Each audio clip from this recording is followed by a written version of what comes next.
So thank you for that.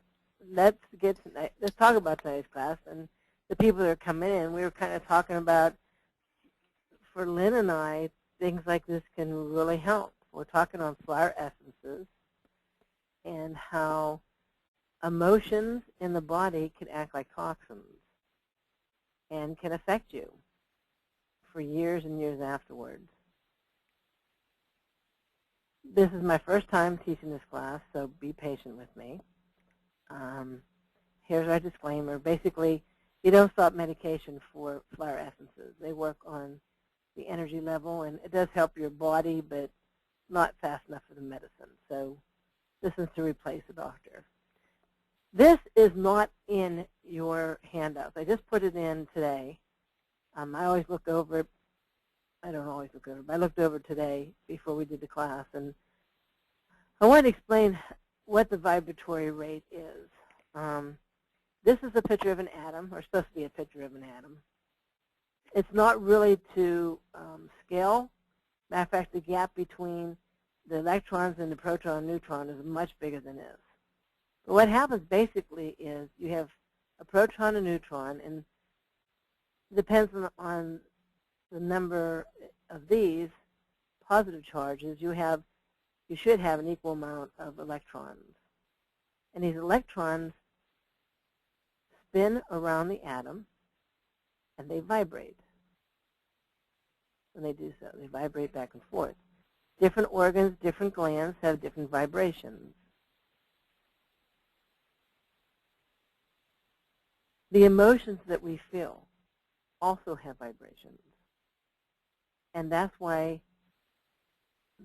even though you think you have resolved some things mentally, like whenever I was raped, I thought, okay, it's over with, I can handle this, and I shoved it way down deep, and I just went on with my life and tried not to let it affect my life at all. But it was there. It was there the whole time. It popped out whenever my daughter was 13, and my mom bought her some shorts, and I screamed and yelled at my mother, which is something I would never think of doing. I had such respect for my mother. And I threatened to leave the country if I had to, which was totally bent out of shape. And my mom said, "What is wrong with you?" And for the first time in my life, I let someone know what happened to me. And I said, I don't want her raped the way I was. And I didn't even know why I was feeling what I was feeling. I just know that when my daughter wore shorts, I got really mad at her. And as soon as I said that, I remember the guy, after he raped me, said, "It's your fault. You look so hot in those shorts." So that affected me. And even though I was totally unaware of it, so I had overcome it, it affected me. I think it's part of why I feel very comfortable being heavy. I don't really care to lose weight because it's a protection. So things that happened to you in the past absolutely can affect you and your life from that time on, unless you clean out those chemicals that allow you to experience it. So there's different theories of how flower essences work. The one is that when the plant develops, because of what it has to grow next to, if it's hot or cold or if it's windy or whatever, that overcoming those environmental challenges gives it something called adaptations. It gives it an energy, a vibration that helps that plant survive. And if we take it inside of ourselves in various ways, that it can help us overcome and adapt over the same energies, as it were. So what they do is they take plants and they pick these flowers, usually they're flowers, and they put them in a solution of water. They just put it in spring water. Good spring water, not one that's running off of junk. And they soak these flowers in there in the sun, and then some of the vibratory rate of the flowers is in the water. And that's the solution that they make these essences in. And they dilute it like a homeopathic. And I'm sure you know that in homeopathy, the more you dilute something, the stronger it gets.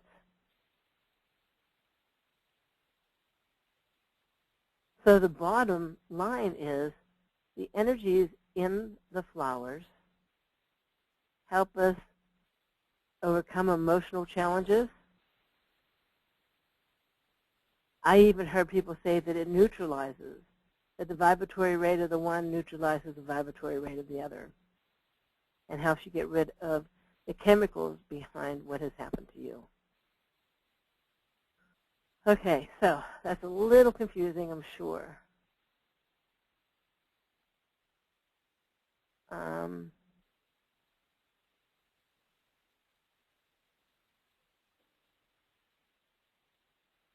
Okay. Some people are saying they can't get into the regular class. That's because we can only get 25 people as they can read the questions. But hopefully you can still hear and see the picture. And it's G, and she was just, or J or whatever, she's just saying that she can't see anything. She's in listen mode only. Well, no, you should be able to, I think she means you can't see the questions, because you should be able to still see the PowerPoint presentation. Because no matter what room you're in, you should be able to see that. Okay, she says, okay, thanks, right, can't see questions. Okay, thanks. Yeah. Yep. So we'll try to remember to read them out loud. And I'm sorry about that, but this program only allows so many people to come in. All right. Remember, as we do this, we are body, mind, and soul. What affects one part of us affects all of us. Our brain is our thinking selves. You know, this is how we can intellectualize and overcome things mentally, intellectually. Then there's an emotional part of us, which is our feeling self. And this is whenever you meet somebody for the first time and you just feel close to them. You don't know why. It's not from your head. It might not even be a physical attraction. You just feel close to them. It's your feeling self, your emotional self. It's what makes women totally forget about the labor as soon as they hand that baby into their arms, our feeling or emotional self. And then there's the physical part of us, the nuts and the bolts of what makes us work, the mechanics behind what makes us work. Those would be the organs and glands, stuff like that. These need to be balanced. They need to be aligned and balanced. If they're not, then we're out of balance, and it can affect our health, no matter which one of these are. Just think about, you know, there's some people that are intellectual. Like whenever I was younger, I had a friend that knew like 8 different languages, and his family didn't even have a TV. You know, and everything for them, both his parents were science professors, and everything was just intellectual. And it affected him in that he didn't have that tenderness, the empathy, and the sympathy.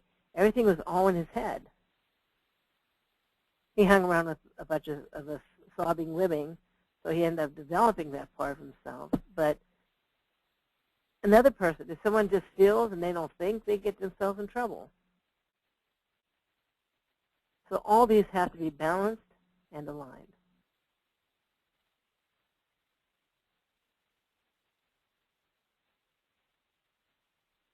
Okay, are there any questions yet?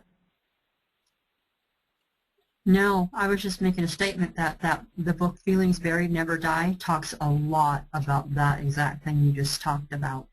Right. It's called Feelings Buried Alive. Yeah, Never alive. Die. Yeah, Feelings Buried Alive. It does. I think you're missing something. What is she missing? I think you're missing on the last slide. With all the man's downstairs, like when they think down there instead of their head. Oh. Well, that's the physical part. Okay.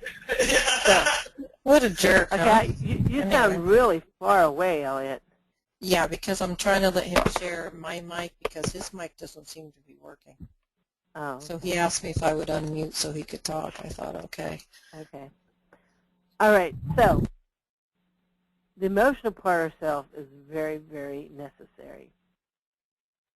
I went to a lecture that they had at Nature Sunshine at one of the conventions, and this guy was talking about how he was a realtor, and men would come in and say, oh, okay, the roof is sound, the plumbing's good, and stuff like that.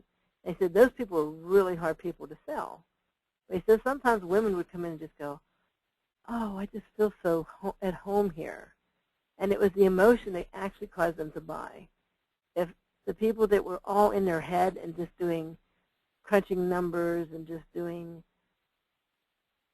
comparing, you know, how many years on this roof, how much on this furnace and stuff like that was really hard. And it's true.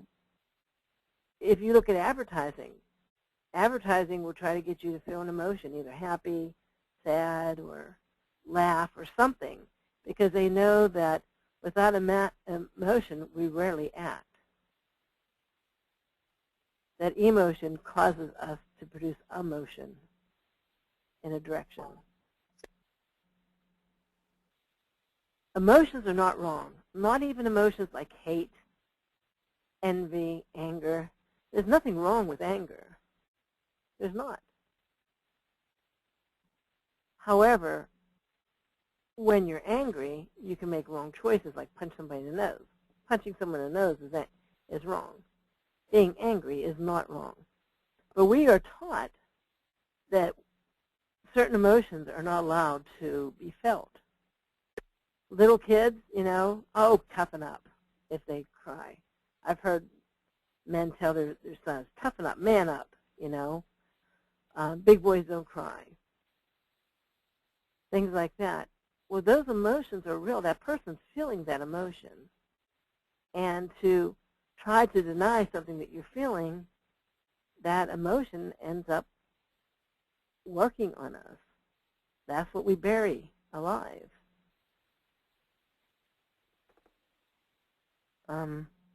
Don't be afraid, cat. Cheer up.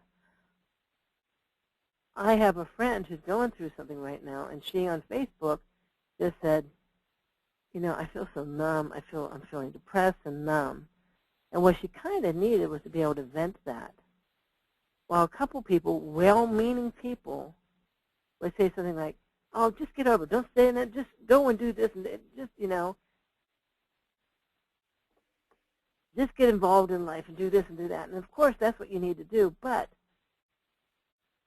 that's almost like saying you don't have the right to feel sad, or feeling sad is wrong. And it's not.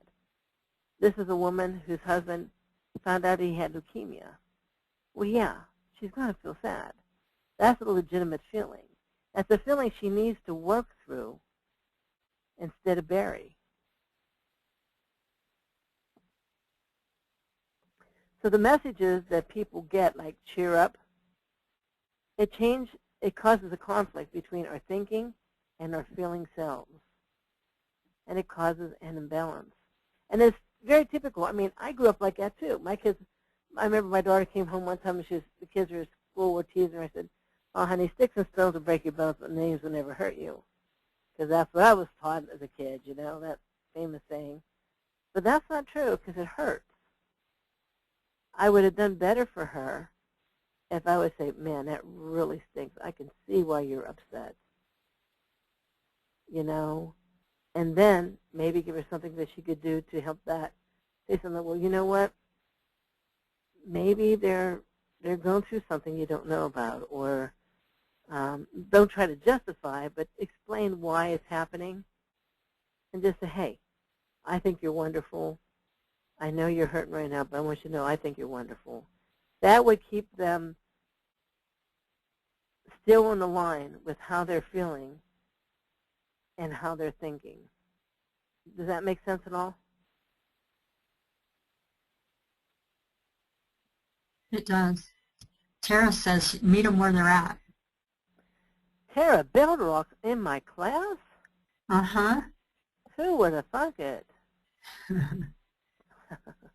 Tara, You do. You have to meet them where they're at. You have to let them express themselves. And especially in our generation, we were told just to, just to kind of swallow it, as it were. Realize that every thought that we have, every emotion that we have, we release chemicals.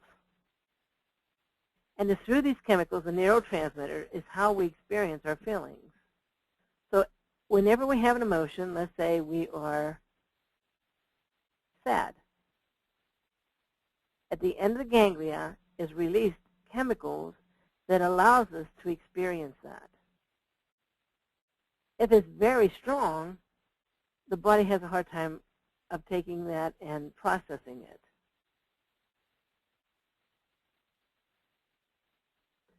So what we feel isn't just intellectual, although our mind does think about it.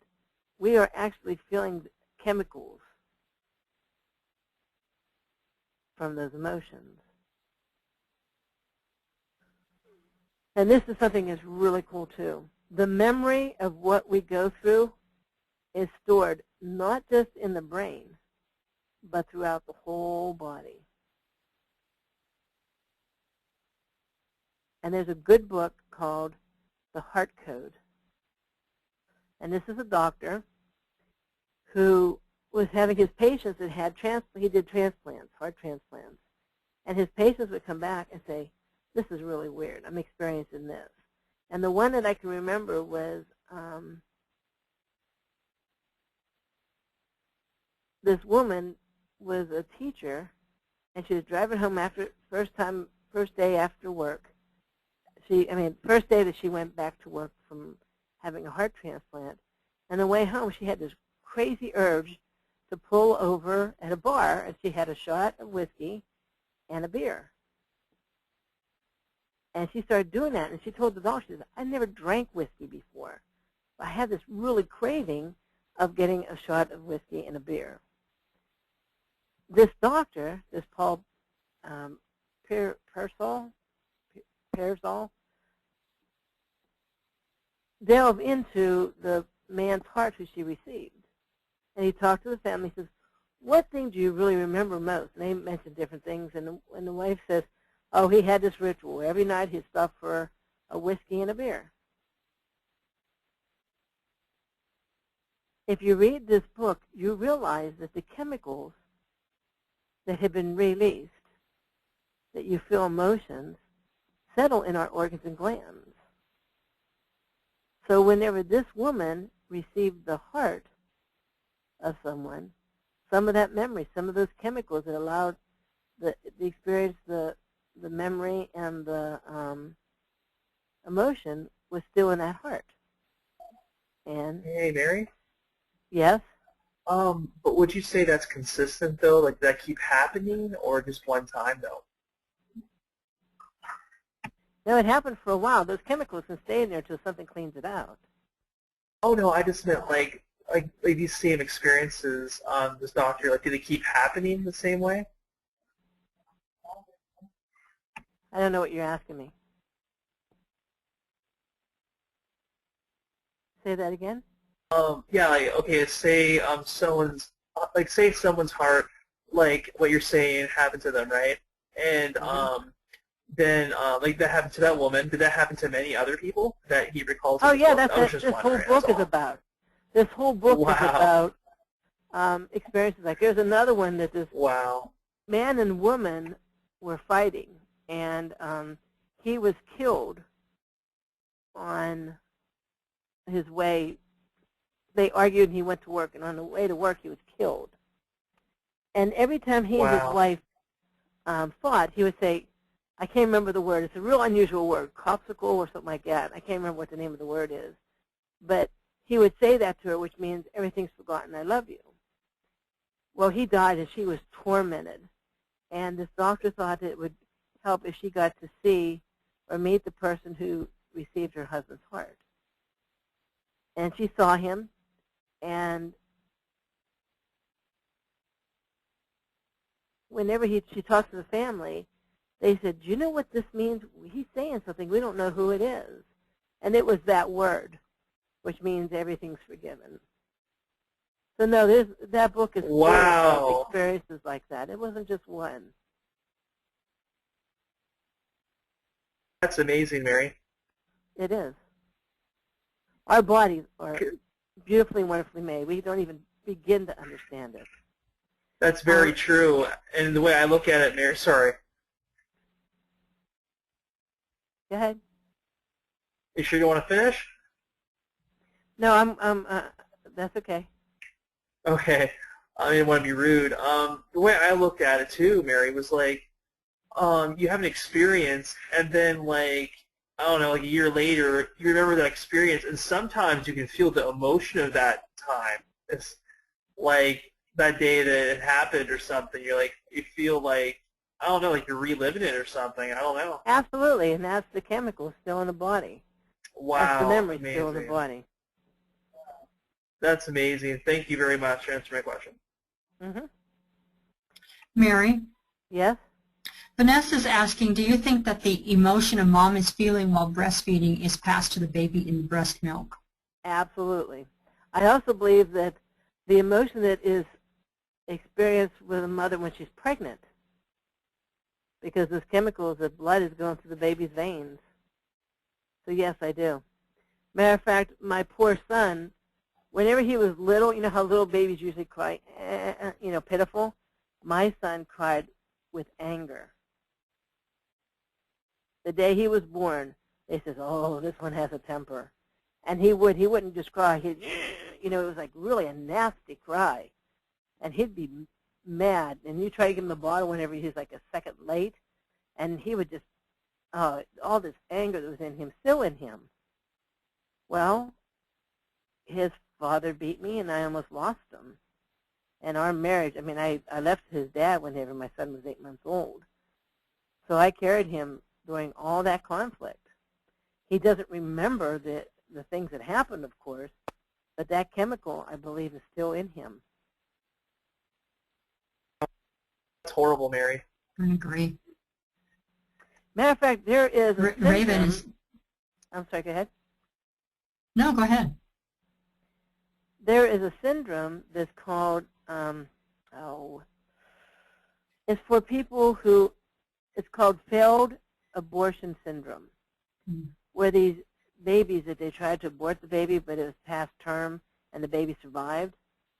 And these children are growing up feeling unwanted and unloved.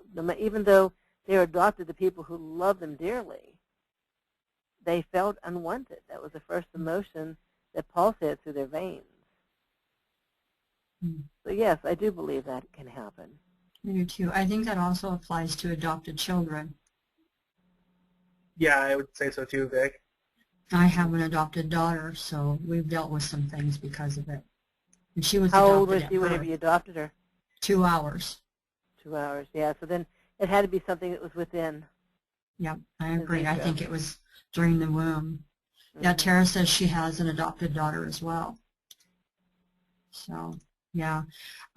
Also, Raven is saying that, and the emotion from the parents when feeding, even with the bottle, is also conveyed. Yeah, I agree. Yeah.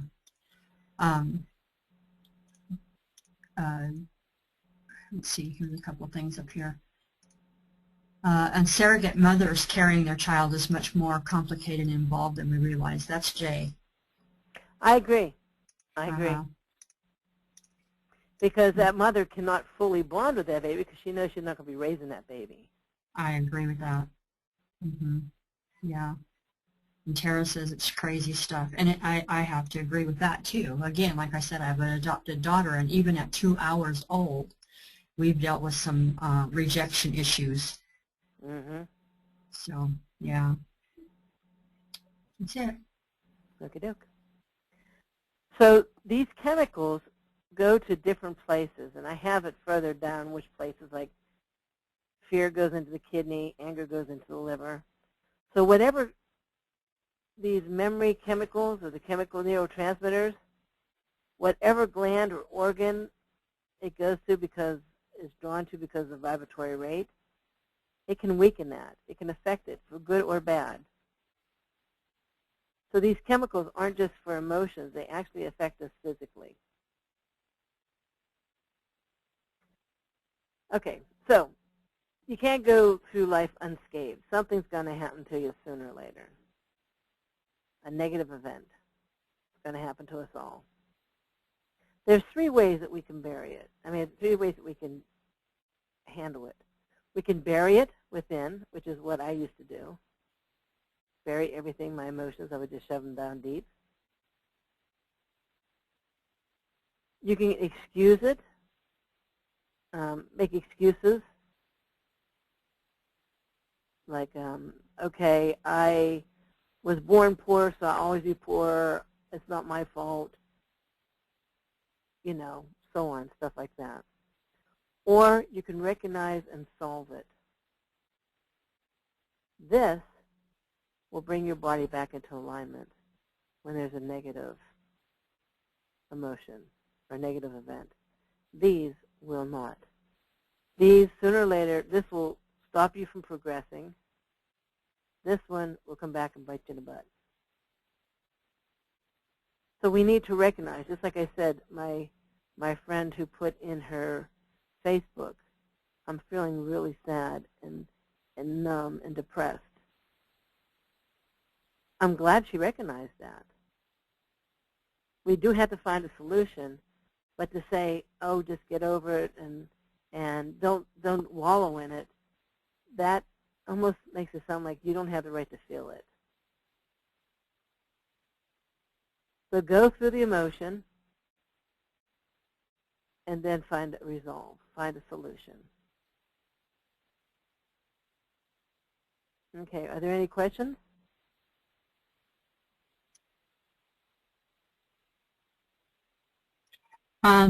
No, I don't see any. Okay. Linda says, poor girl, she needs support. That's about it. She does. Wait a minute. Anne says, so flower essences will work on emotions since birth, no matter how old a person is now? Yep. Okay. Yeah, it actually kind of, the way Wendell Whitman explained it is that it neutralizes the vibration. So the body doesn't retain it anymore. Vibration seeks its own. There was some scientists that put the heart, a kidney, and a liver, I think, of the chicken, and he ground them up down to molecules, and he put it in a centrifuge, which is the thing that kind of spins things around. And he found out that all the heart molecules kind of congregated in the same place. All the kidney ones did, and all the liver ones did. Because vibration seeks its own. That's why if you take radiation with iodine, it settles right in your thyroid, because the vibration of iodine is that same in kin with that of the thyroid. So although you drink this radiation, it doesn't go through all your organs and glands. It mostly goes right to the thyroid because the iodine has affinity for the thyroid. So that's how it is with these emotions. Certain emotions will go to a certain gland or certain organ.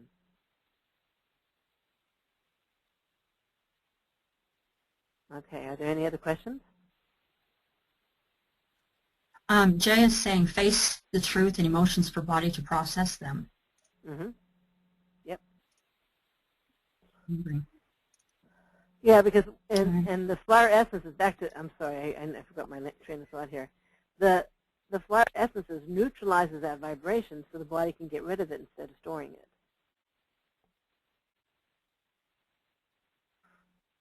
Okay, so the 3 ways. That's great.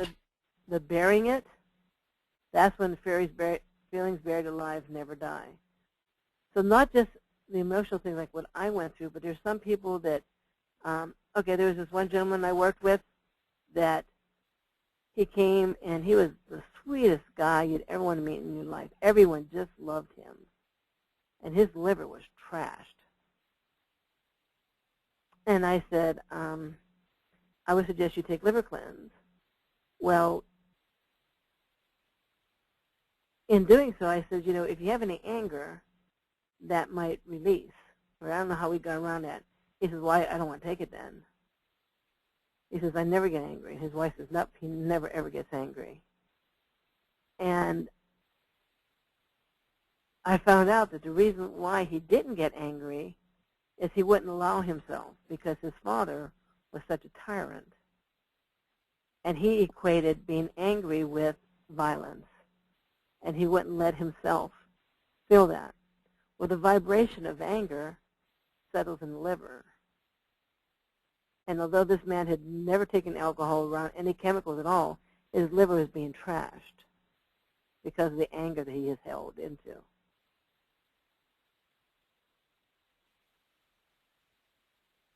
Some of us hide true emotions behind a mask, grin and bear it. Some people even deny it to themselves. No, I'm not upset. When you know that they're dying inside. The way of excusing is to put blame on others. Okay, I was in a car accident. Yeah, I was drinking, but the other guy shouldn't have been so close to my side of the road. Always put the blame on others. If you don't face it, you don't fix it.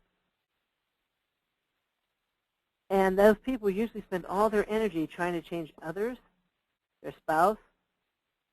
If he would just pick up his socks, my life would be better. Instead of trying to see why it bothers you and work and resolve it yourself. But whenever you do recognize and solve, that's whenever you learn, mature, and it makes you a stronger person. The socks was a little over the top, but you get my idea. Now, what I really like about the emotional healing through flower essences, is you don't have to relive it. If you go to a psychiatrist, they want to pull every painful bit that you have felt out, put it right in front of your face, have you relive it so that they can handle it that way. Well, with these flowers, sometimes that happens a little bit, but it also can neutralize the emotions and get rid of them without you have to relive every painful event.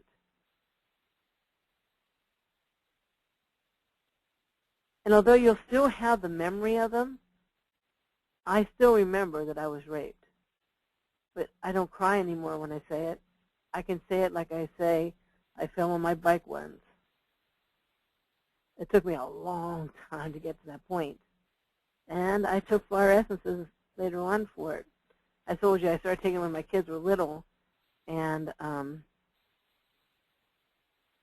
I just couldn't put them through that because I was becoming a very nasty person, and I didn't want to do that. So after my last chicken flew the coop, I took Sarah, which is an oil, but it's the same process to get rid of those emotions. So I have the memory, but I don't have the intense feeling that I had anymore because those chemicals are no longer in my body.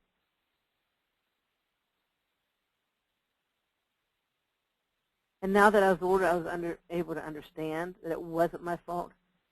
If I had been in the G-string, that guy had no right raping me. But when you tell a 13-year-old that, there's a lot of guilt that was associated with that.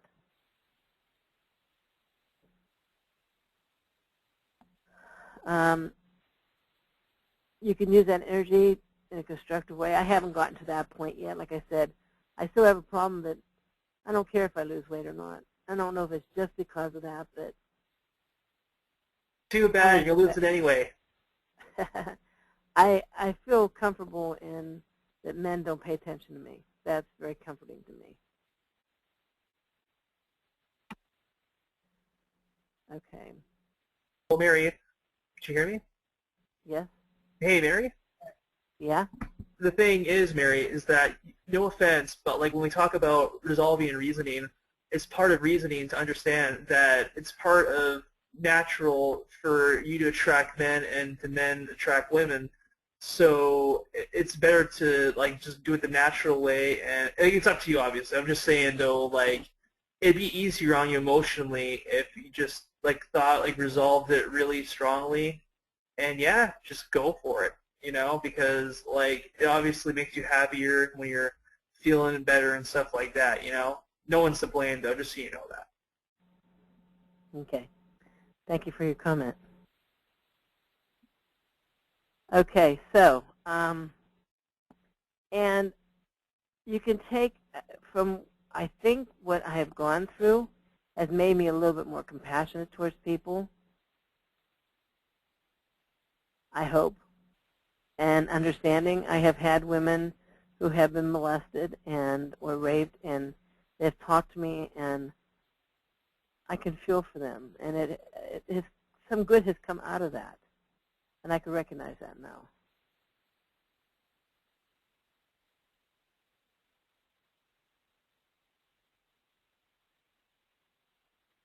Okay. Any other questions? Couple comments. Okay. Tara is saying, wow, anger does need to be released slowly. And then she goes on to say, it is miserable getting the anger out, but it does need to move up and out. Right. And the flower essences helps get rid of it without it being as intense, Yeah. And you don't have to relive every single event that caused that anger. Correct. I agree. Jay is saying, so true, trying to change others, not facing your own issues. Mm-hmm. And then Linda says, you are talking about certain emotions affecting certain organs. Is there a particular emotion that might affect the prostate? Yes, actually guilt, sexual guilt. But it can also be the liver, too. I mean, the liver can let mutated hormones go. But sexual guilt is what is supposed to affect the prostate. But that doesn't mean everyone who has a prostate problem has sexual guilt. It could also be that their liver's just letting the hormones mutate. Because remember, physical, emotional, spiritual, there's more than one thing that can weaken an organ or gland.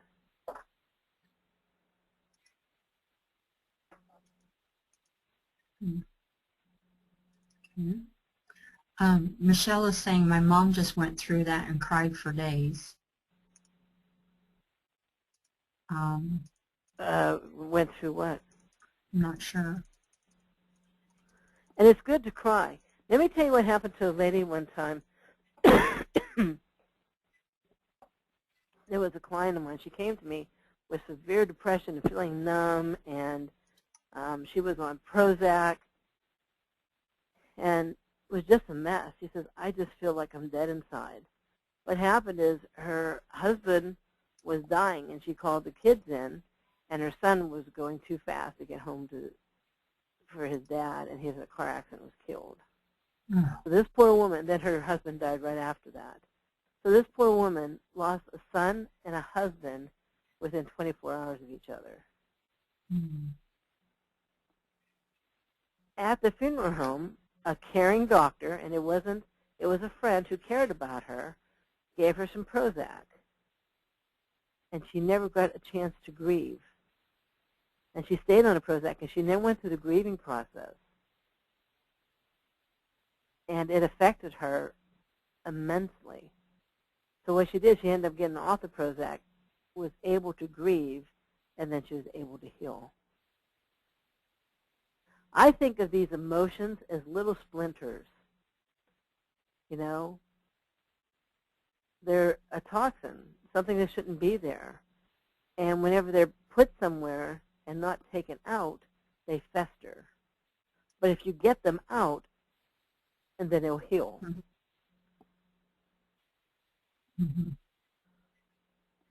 It's a good way to put it. Yeah, I agree, Mary. Yeah.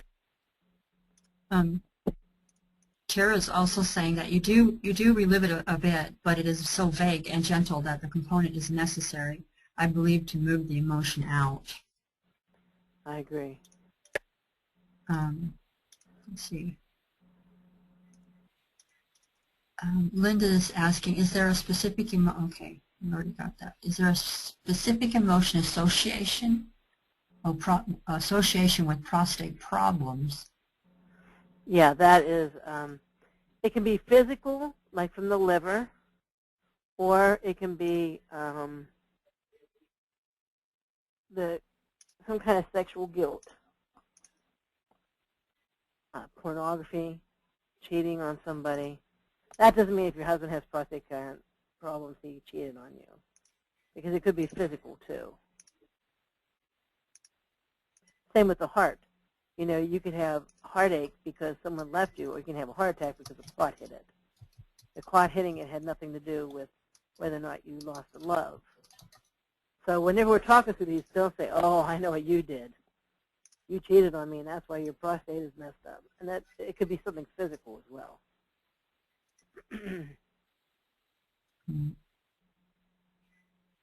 It all just makes so much sense. It's like, wow, this is pretty hefty-duty stuff. It is. With prostate, could it be suppressing having been cheated on? I don't know.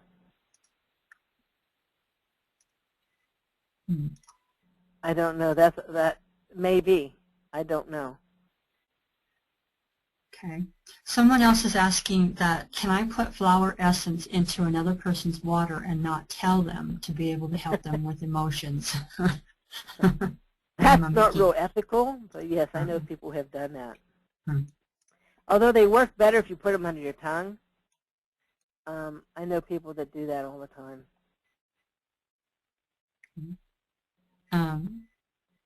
Can these be taken with liver cleanse, or would that be too much of a release at once? Actually, I think it does well with liver cleanse because you're going to be filtering, you know, the liver is going to be filtering out these neurotransmitters and dumping them. I would take maybe 60 liver cleanse and 2 bottles a day of the colate, you know, but working together would be fine. Just don't go too crazy with either one of them. Yeah. Sheree is saying, I think as healers, we all have underlying hurt and emotions we are healing, which allow us to help others. We have Australian bush flower, let me finish, remedies, wonderful healings for all ages. Good. Yeah. Yeah, I agree. And I like people doing the flowers for the countries that they live in. It just seems to me like it makes sense that they would be better for us, you know?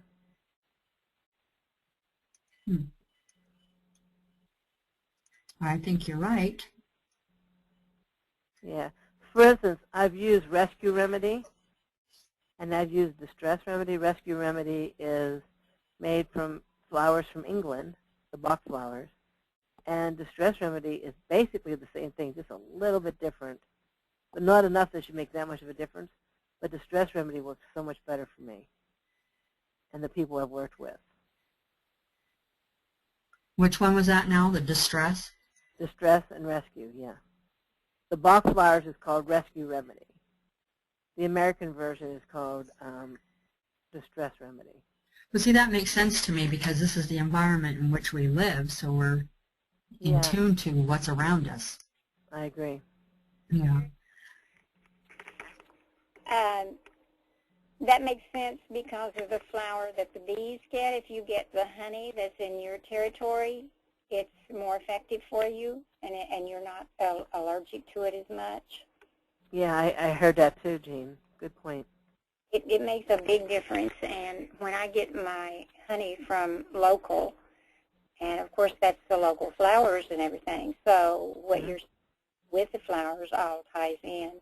It's all so, my emotions and mine is going crazy. I'm just listening. It's great. This stuff's pretty deep. That's why the first I'm teaching it, I just want to make sure I don't miss anything and don't misspeak, because it's pretty mind-boggling, and it's totally different. If you go to the doctor and say, you know, I think anger is messing up my liver, he'll probably put you in a loony bin, because they don't work with that at all. Not at all. Are going all the way back to as a child. It's like, my gosh, this is the reason and it's coming out now, and that's possibly because after losing Mom and Dad, during the time I stayed with them, I learned an awful lot of not so good things that I had that, plus waiting on them and then losing them and didn't have the time to grieve. And I hear all of this, and I'm like, God, I've got so much bottled up in me. How am I ever going to get it all out? Right, but you can. You can, but yeah, I'm glad. Well, the first thing is recognizing that that's affecting you. Well, And, I didn't until, you know, I started doing the classes. I so appreciate you. It's I mean, I didn't know that my childhood, a marriage, and then all of this going through with my kids.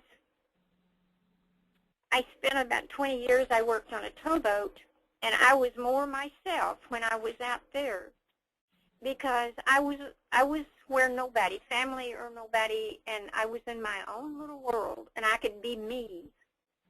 mm-hmm. And nobody judged me. Nobody looked at me. I was me there. And Right. Anyway, I don't want to take up all your time because... No, that's a great example of that's when your mind, your emotions, and your body were in line. And whenever people can be themselves, they don't have to put up this front and hide this stuff, gets you more in line, and it does make your life better. It is a better way of living. It is. Well, that's what I feel like I want to do now, get away. And my kids, I love my family and everything, but it's like nobody understands, you know, you just got to get over this. And I hear this, and I've tried to explain to some close friends, well, you see, and I try to explain it, you know, I went through all of this, and I didn't have time to grieve. I didn't grieve any of it, and then when I did, it all hit me, and I can't seem to, you know, it's going to take time. It took me all these years to go through this. Don't expect me to get over it. But people will come at me and say, well, I lost my mom. I know. I'm like, yeah, I just lost my mom too. But I also lost my dad and brother and cousins and a bunch. I've been away from home. I've been, you know, I want to start saying, did you go through all of this? And all Well, you know what? And I understand what you're saying, because that does not make it go away. It's like saying, well, it's trying to diminish. It feels like it's diminishing what you're going through. Right. But I think sometimes people seriously don't do that. I think for one thing, as a society, we're not taught how to handle negative emotions. I think that's... What do you say to something? I mean, I for years, from the time I was like little until I was in my mid-20s, I wouldn't even go to funerals because I felt so bad for the people. I didn't know what to say to them. So I think people sometimes just say things because they want to say something. They want to kiss the boo-boo and make it better. Yeah. And they don't realize in the meantime, whenever they're doing that, that's not what it did for you. Just to lay your hand on their shoulder and a very loving, gentle, it does so much. And I think a lot of people understand that. And I have learned that if you go to a funeral and people don't want to talk, but you just gently and lovingly lay your hand on their shoulder and just kind of rub them, you know, and just maybe give them a hug or whatever. And I mean, I would rather someone do me that way. But yeah, I agree. I agree, and that is a good way, you know, just as you said, hug. I mean, nothing beats a hug, that's for sure. Matter of fact, I see on this chat room there's a lot of people giving you hugs right now, so that they want you to know that they care. And that's usually what I say now. Whenever someone is going through something, I will say, you know, I'm sorry for your loss. I want you to know I love you, and if there's anything I can do, I'm here. Right. Because anything else doesn't serve the purpose that you want it to be. You want it to be, I want you to help you over this, and that's not how it works. Right. So thank you for saying that. It's good to get it out, Jean. I'm Yeah, always it is. but I just mostly, when I'm not saying anything, I don't, because I'm like, if I start letting it all out, you wouldn't have a class, and I want to listen. Well, you know what, though, Jean? I do have a phone. Mm. So you can try calling me, and you and I maybe can talk. Sometimes it does help to let it out that way as well. Okay? Well, that's what I need, is somebody that understands. I mean, they don't. My daughter, she's got education and she's got degrees in psychology and everything, and I talk to her, but she doesn't. I talk to her, and who's that? And stuff. I was trying to tell her about my classes and everything and what I was learning. Who's that? And I said, well, it's Mary. She's my Facebook friend. And I said, I've been doing classes with her. I said, I have posted some stuff, but she's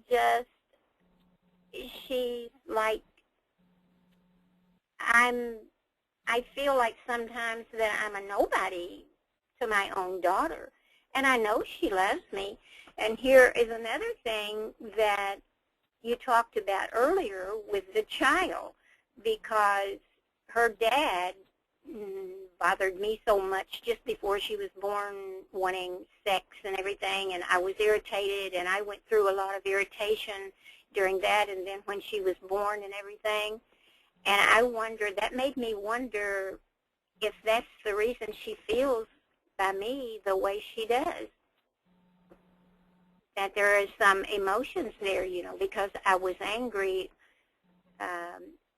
upset. I was trying to take care of her, and he didn't understand that.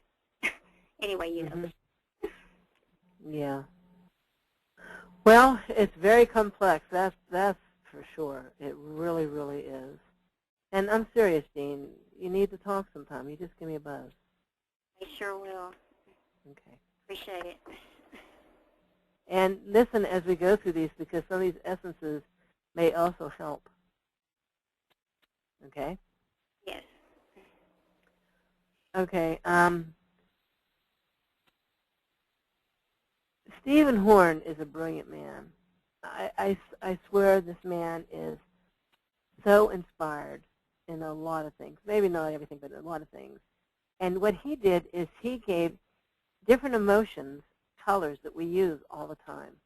For instance, if someone gets angry, they'll say, oh, man, I saw red. I was so mad I saw red. Have you ever heard people say that? Yes. So he used that for help us to color coordinate so we can understand these, because emotions are invisible. We can't see them, so he has given us colors that we can kind of associate with it.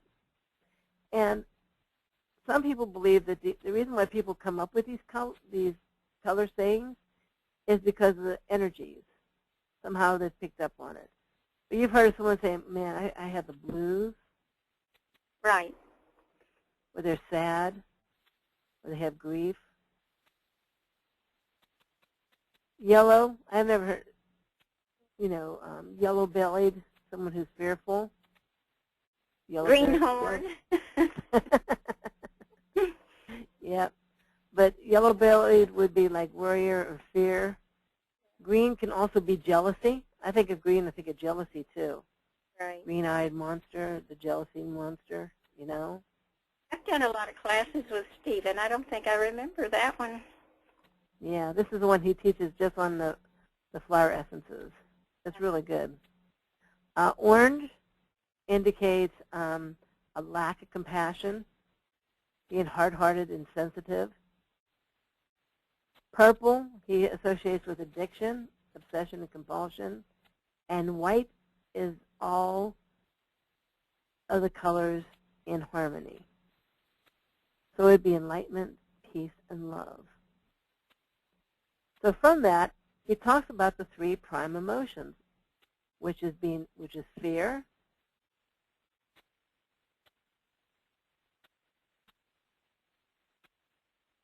Being sad or being angry.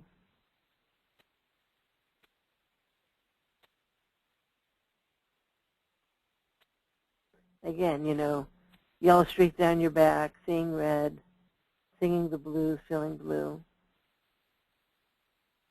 So these are the primary colors as well as the primary emotions. The secondary colors are a mixture. So yellow and red together make orange.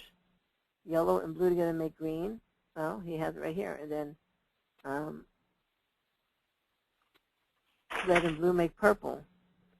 So he has those in there as well. Jealousy, depression, addiction, compulsion. So this is basically what the emotion wheel looks like a color wheel. Now it's important that you have them in this order especially, which is really cool because that's the order that the emotions are, and the color wheel is the same color too.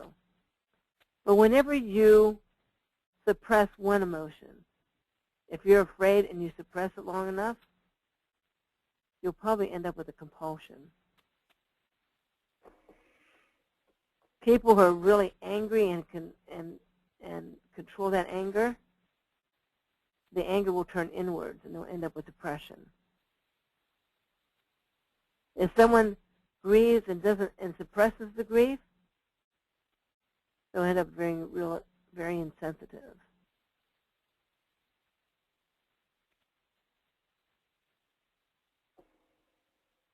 So remember that as we go along. Sometimes if somebody is feeling compulsion, they might have to work on the purple one, which is for compulsion, or it might be the fear they have to vent. They might either have to strengthen one or vent and clear out the other.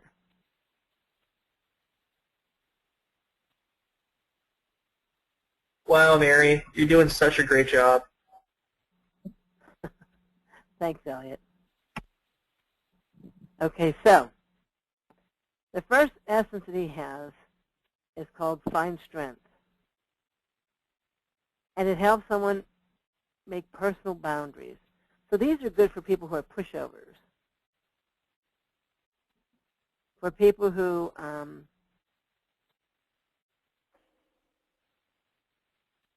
might be in an abusive relationship or gets pushed around a lot, And by the way, these energies we feel. I took a lecture one time. It had nothing to do with health, but it was a guy that taught us brownie leaders. I was a brownie leader when my daughter was little, on how to help girls develop a persona where they would not become a victim. They said no one deserves to be a victim, but the energies, he didn't say energies, he just says the countenance of someone makes them more susceptible to being bullied or being a victim, and how they can pick up on that persona, without you saying a word. And I think it's the energies that people can feel. So a lot of times people that need this Find Strength, they need to do so because of the energies that they're feeling brings even more of a chance of them finding an abuser. I was abused when I was young. I told you about that. My first marriage was very abusive. I became stronger, and I'll never get an abusive relationship again. Those kind of men don't even particularly like me because they can feel my strength, I believe. Wow. So, and it's not somebody's fault if they have been abused. And never take anything I'm saying like that at all. What I'm saying is people can feel your emotions. So finding strength So, will actually Mary, help someone stand up for themselves as a pushover. So would you say that it's fair to say that what you went through, that you built up an emotion towards this, and that's how they feel it, right? Yeah, if you've been beaten down enough, it has weakened you. And other abusers or other predators can feel that.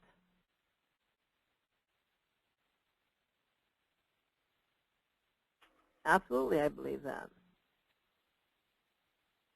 Because even with the animals, they get scared, and they can feel your fear, and that's when they take advantage of you. Well, I don't know Like, so much about animals. The animals, yeah, no, I guess. like wolves, Yeah, right? no, seriously, because there was a dog down the street. Every time my mom would walk past, her and my dad used to take a walking stick, because every time she'd go past, this dog would come out and bark at her. And my mom was afraid of dogs. She was a strong woman, but she was afraid of dogs. And I said, just do what I do. When I walk past a dog, he comes running out at me, I'll just say, get back in the house, like that, real, and he would. And she tried, and the dog wasn't buying it. She was afraid. And some people will even say that, oh, man, the dog can, they'll let them know you're afraid. They can smell fear. I don't think they can smell it, but they can definitely feel it. Yeah.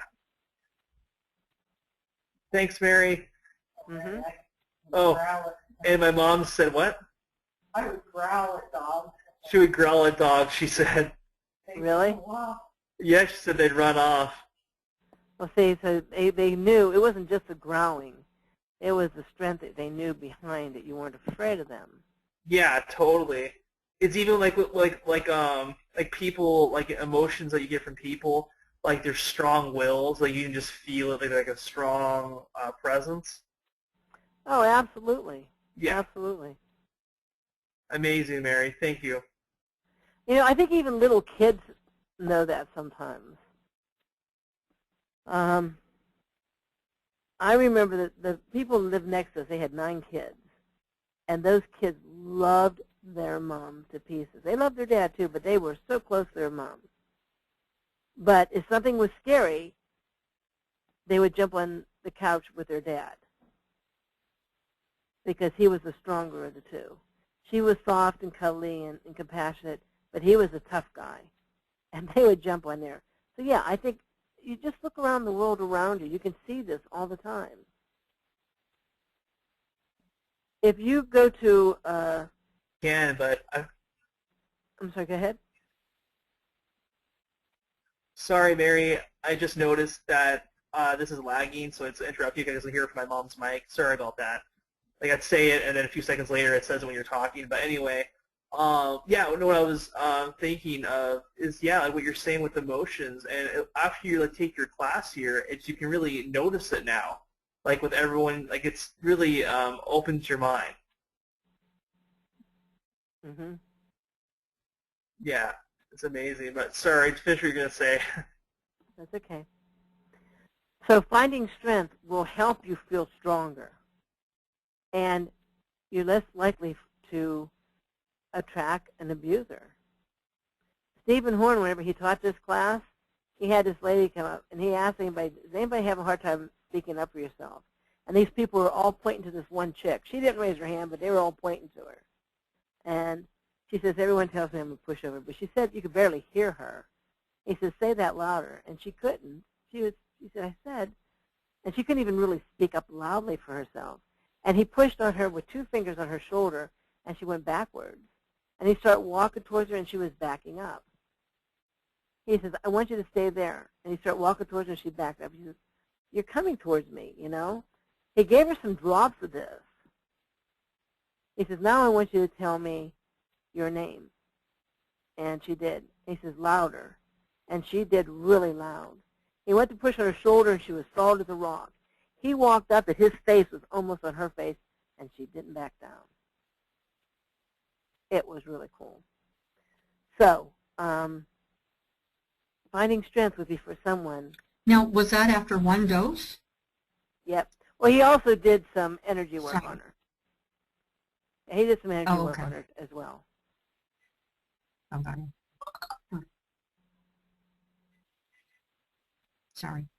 No, that's okay. I'm glad you asked that because, yeah, one dose didn't do it for her, but he did the energy work with her as well. Mm-hmm. Okay. Okay. Any questions before we go on? Any questions about fine strength? Well, there's quite a few that are backed up here. I've just been waiting. Okay. Hit me with them, baby. Okay.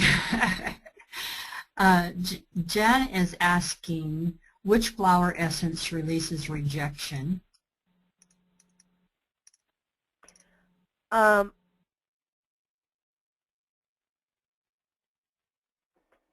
Release grief is what I would say for that. Why don't we go through all these first, and then maybe that would be helpful if Okay, I wondered about that. Yeah, there's a couple other ones like that. Not release grief. Okay. I'm sorry, release it. Okay. But individual ones, these may answer it in a way that would be better. Okay, so let me back up to some of the older ones then. Susan is saying that she's a practitioner of color healing, such as color puncture and color zone therapy. A couple of the basic books, if anyone's interested, is first off, Healing with Color Zone Therapy by Corvo and Vernon. And the second one is Color Me Healing, Color Puncture. And it's a new medicine of light by, I'm not sure what this says, but Alanich. However, the color theory isn't the same as the color relationships in this webinar. Whatever works right. Right. Yeah, like I have a friend that did light beam therapy, and right. She did red for arthritis.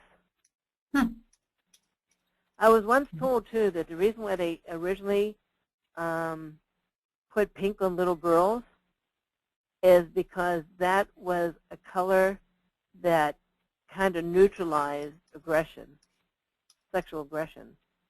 Oh. And that's how it came about, that pink is a very disabling color. Matter of fact, where I read about it afterwards was there was some gel that would paint the walls pink and make the men wear pink underwear or something like that. And they found out that they became much less aggressive. Oh wow! I had not ever heard of that.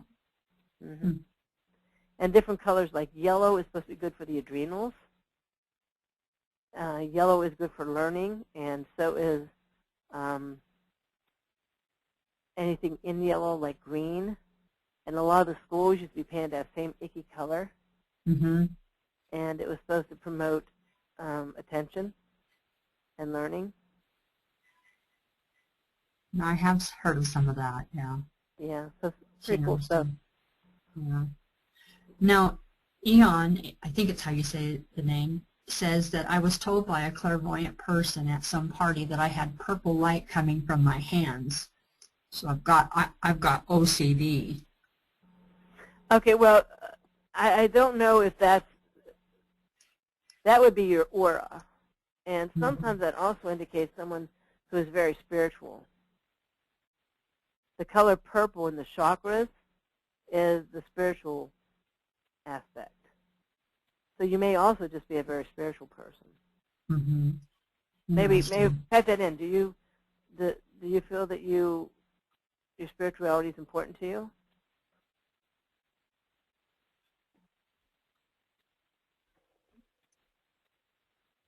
Okay, well, she's answering that. Any other? Yeah, looks like.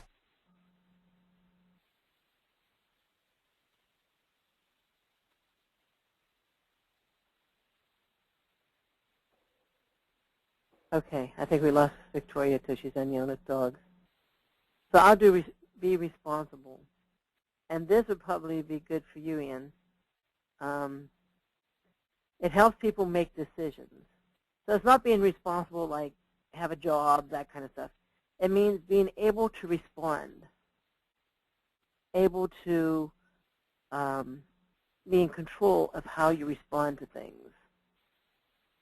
So it helps with addictions, compulsions, obsessions, bad habits. That's what it's good in. And people take it in hopes of being able to be more in control of what they do and what they feel compelled to do.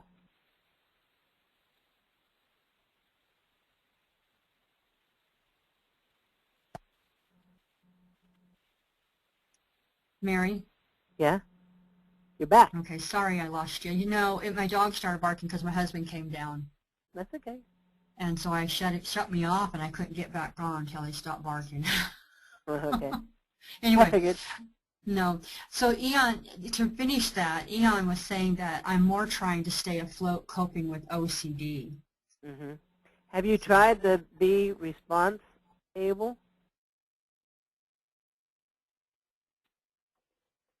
No. I would be very interested in you trying that and let me know how it works.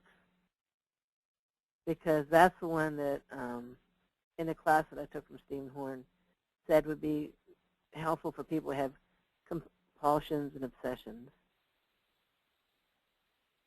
Okay. And then as I go up here, it is Robin that says, originally blues were for girls and pink for boys. It isn't until the last century that this was changed around. Oh, cool. Well, maybe that's why. Yeah. Okay. Do you want to go on or do you want to wait? Well, if they're about the actual what to take for this, we might as well go through these first, I think. Okay. Okay? Yep, I think we're good. Okay. Release it. This is what I would do if someone was grieving. If they lost a loved one to death,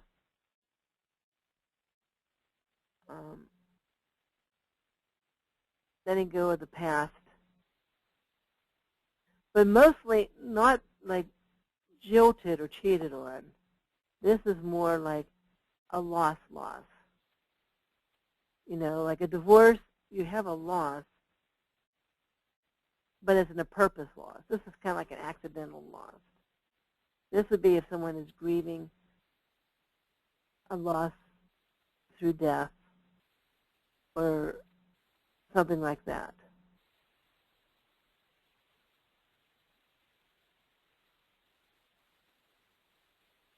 Well, I'll go to this one.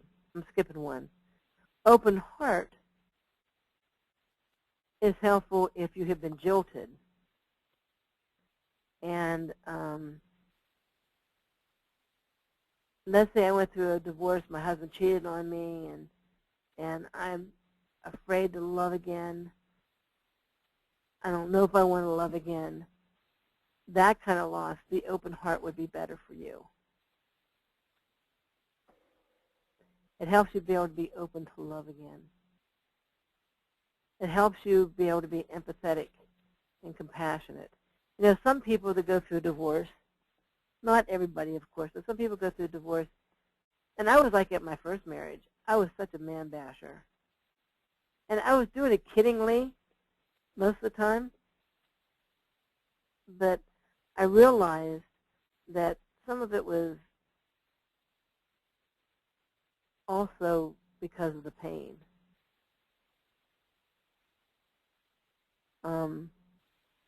So this would be that kind of a loss. So earlier, whenever someone said, what was it they asked about? What would be good for grieving? It would depend if the grieving was caused by someone hurting you or just the circumstances of life. Does that make sense? It does. So if you lose someone that has died, you're not afraid to love again. So you're more open to the love, but you're still grieving. But someone who is, you're grieving because someone has purposely hurt you or has hurt you, then I would use open heart instead.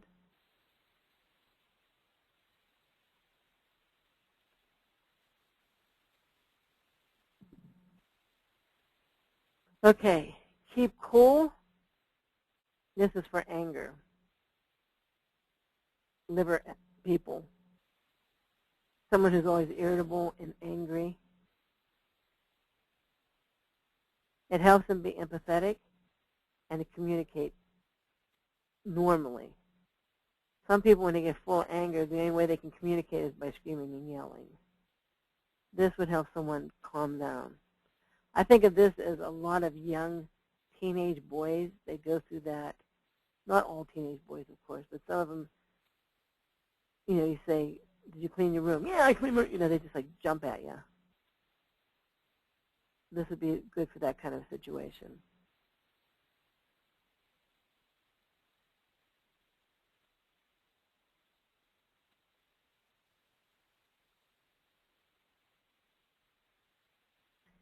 And be courageous. Kind of reminds you a little bit of find strength.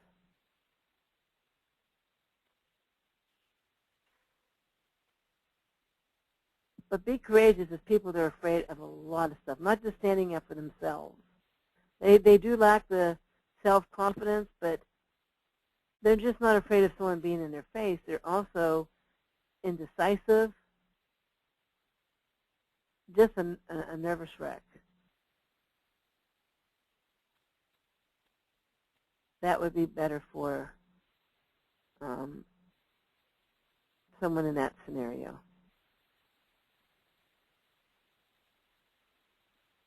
Okay, so those are the 6. Does anybody have any questions about those 6?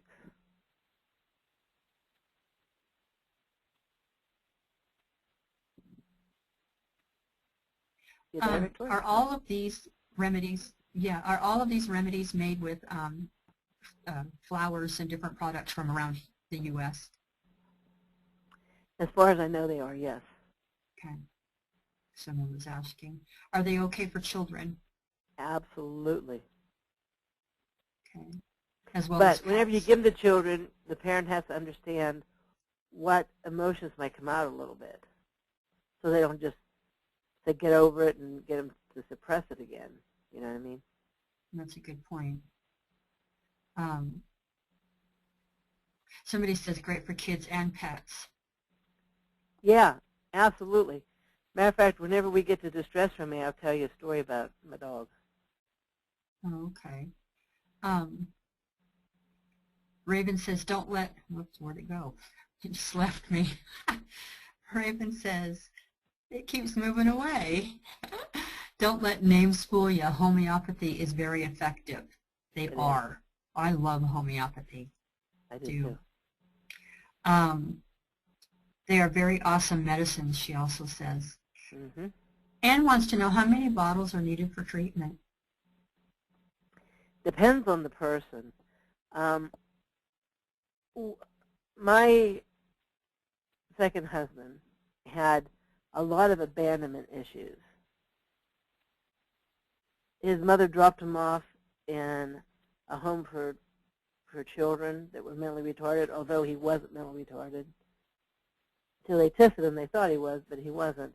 But he remembers one time that he sat for a couple days in his room because his mother says, now you stay here, I have to go to the bathroom and I'll be right back. And she didn't show up for months.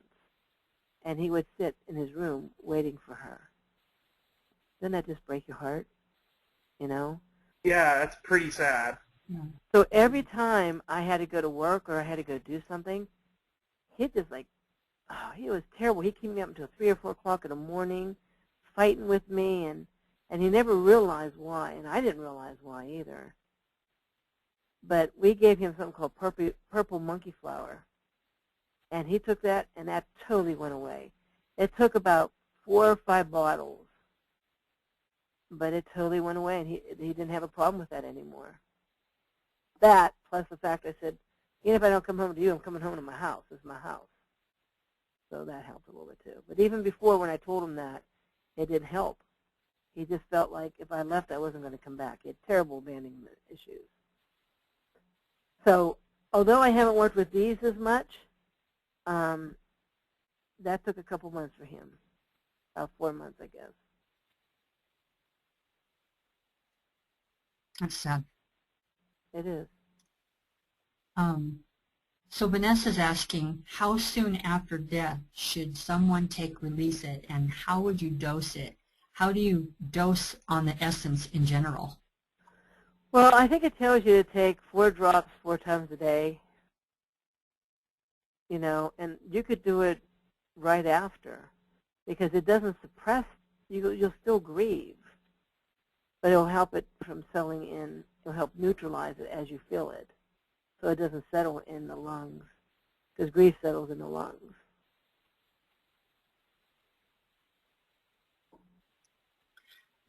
Raven's saying that I've had one drop that worked forever, and then other times it took months, but you will know when they work. Yeah. Okay. There was a homeopathic, and I can't even remember which one it was. Raven probably knows this. When my sister-in-law, they basically killed my sister-in-law. They gave her medicine that caused her liver to hemorrhage. And my mom was just absolutely in shock. I mean, she lost it. And I looked and I had like this pack of, there's about 30 different homeopathics. And I grabbed one and I gave it to her and it calmed her down very quickly. It seems like the more intense the emotion, the quicker it works. The more long-term the emotion, the longer it takes. Have you found that, Raven? Like if something is happening right now, like the tragedy or the event happened right now, it works very quickly. But if it's like something happened whenever you're 2 years old, it takes a lot longer. So Lynn's asking, so what did you say was good for abandonment? Purple monkey flower. Purple monkey flower. Yeah. And what's the shelf life of these flower essences? I was told 2 years, but by one person I was told 2 years, and that was Wendell Whitman. Another person told me that they never go bad. So I don't know, but I would say at least 2 years. Okay.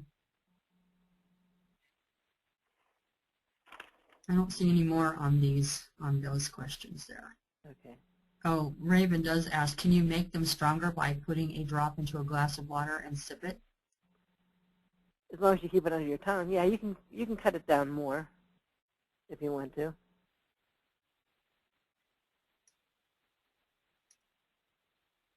Okay.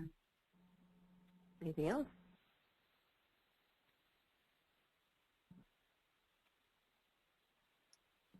Okay.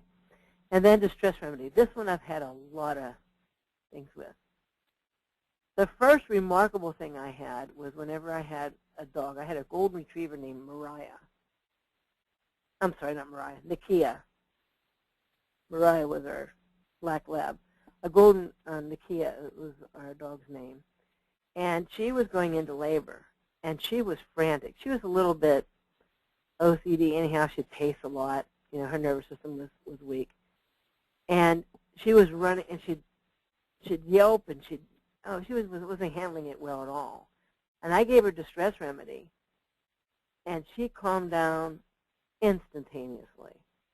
The first dose. I didn't do the dropper because I was afraid she bit into it. It would, you know.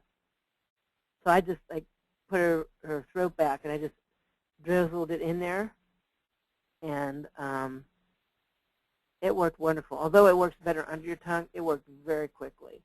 And she settled down and just delivered those pups like a pro.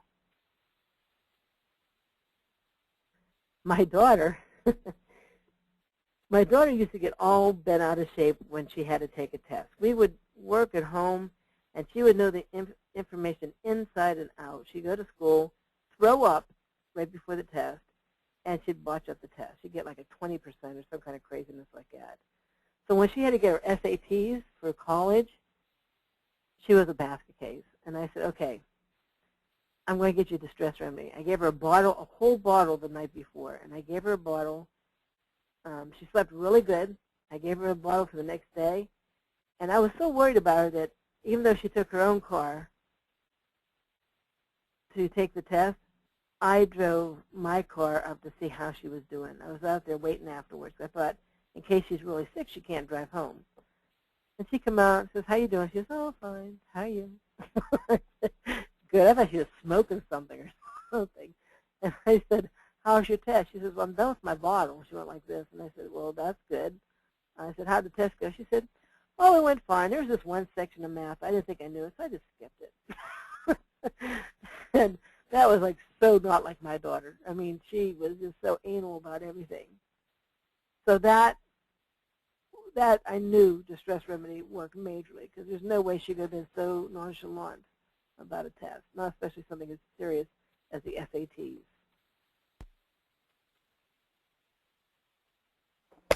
Mary, Yeah?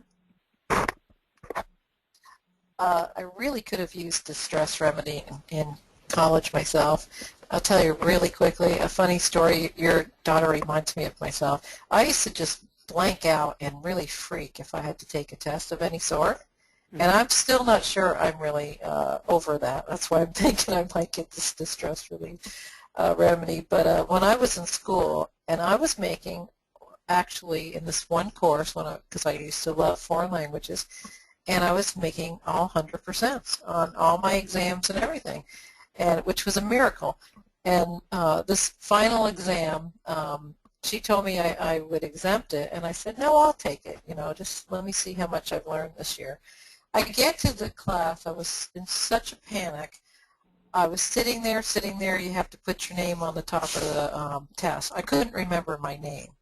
And I was sitting there panicking because I couldn't remember my name. I thought, well, it wasn't Mama back then. But anyway, so I went up to my teacher and I whispered and I said, "Please don't laugh." I said, "But, I can't remember my name. I don't know what to put on the top of the page." And she said, "Oh, Linda." And I said, "That's it." I said, "Thanks a lot." And I went back, and then when I got my test back, I had 100%. I thought, "That's awesome." But well, yeah. stress can do amazing things to you. It can. It can absolutely do amazing things to you, especially if your myelin sheathing is thin. Yeah. Oh yeah. Anyway, now I was looking through a little bit, and I saw someone ask about alopecia. Alopecia is usually a lack of B vitamins and stress, but probably distress remedy would be one of the things that I would use. And I would also test to see if the person could take B vitamins. But distress remedy has the arnica, the Star of Bethlehem. Arnica is good for any kind of insult. So I've had people tell me they've used, I've never done it myself, but this one person said that whenever her teenage daughter was in a car accident, she gave her distress remedy. And it really helped with pain, everything arnica would help with.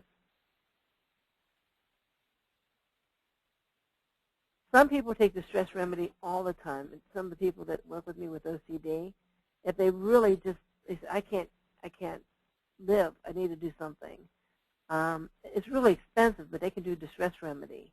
If they have anxiety attacks, I've had people do the distress remedy. Is it okay for long-term use? Yep, it is. Okay, great. That's what I'm using right now.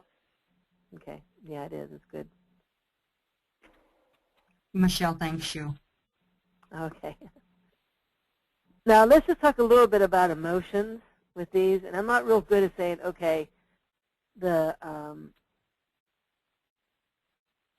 be courageous, I think of the name of it, is good for the kidney. So I'm not going to be able to answer those kind of questions, but I can tell you some of the emotions where the neurotransmitter settles. And whenever you feel strong fear or prolonged fear, it's not like every time you're afraid, but if you have a really strong fear or prolonged, it will settle in the kidney.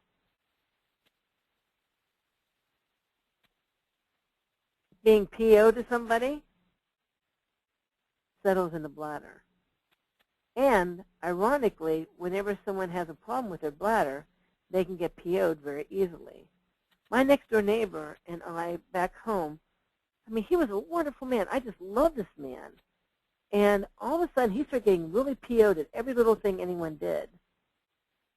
And that wasn't like him at all. He found out he had bladder cancer.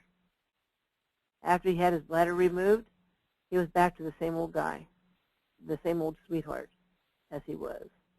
And by the way, the kidney and the bladder are very closely related.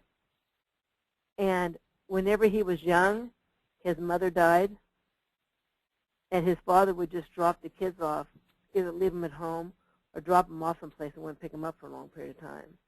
So he grew up never knowing if he had a place to live.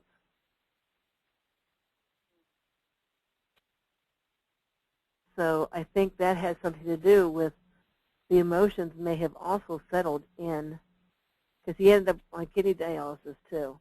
And I think that it's not an accident that he had those things happen to him, and those are the parts that got weak.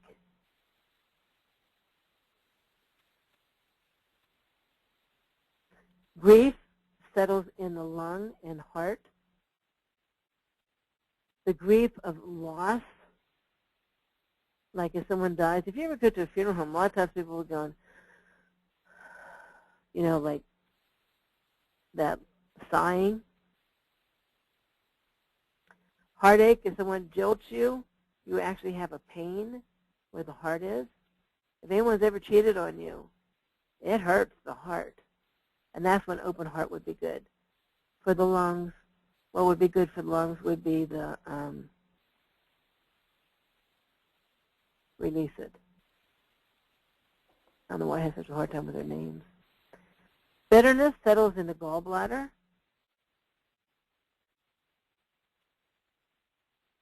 You even have people say, man, that galls me that he did that.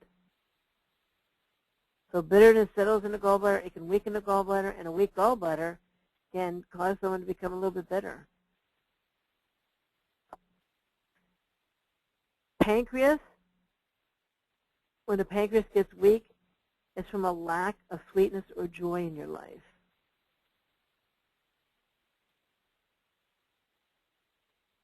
We're meant to have joy in our life. Men are that they might have joy. And if you don't have that, it's a deficiency. People can have a deficiency of joy in their life.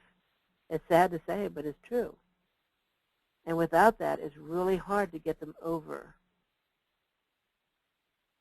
health problems. Anger settles in the liver, and you see a lot of that with alcoholics. A couple of my friends, whenever I was young, drank alcohol, and they were fun, and ooh, party on, you know. And as their liver got weaker, they became very angry people. Very, very angry people. It was the alcohol that weakened the liver that didn't allow them to hold on to any anger at all or process the anger. Colon is someone who's anal retentive, not able to let go. I had a secretary for a while that she told me she had a problem with it. I said, okay, let's go home. Let's go to your place, and let's clean out a closet. And she had a couple rooms that she had memorabilia, and I mean, she wasn't a hoarder, but it was pretty close. She just hated to throw some of that stuff away. So I went in and I said, okay, this is what you're going to do. Give this to people, whoever you want to give it to, or, you know, let's clean some of this up. And we were barely starting it, and she had to go to the bathroom. I said, wow, I haven't gone to the bathroom like that in a long time. We worked a little bit longer. She had to go to the bathroom again. She was able to let go. Thyroid, holding on to what should be expressed verbally. So what happens is, let's say this is you, and you have all this emotion coming up your gut, and it gets through your throat, but you stop it. You don't say it. Suppressed words can weaken the thyroid.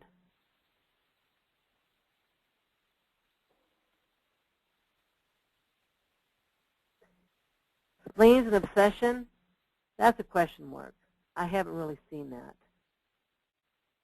I've seen people with obsessions that had no problem with their spleen, and people who had problems with spleen that had no obsession. So this one I don't know about. I don't know if that's correct or not.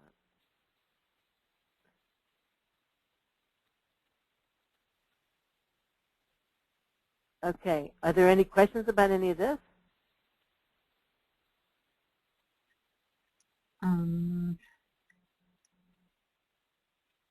Let's see. It's hard to keep up with them.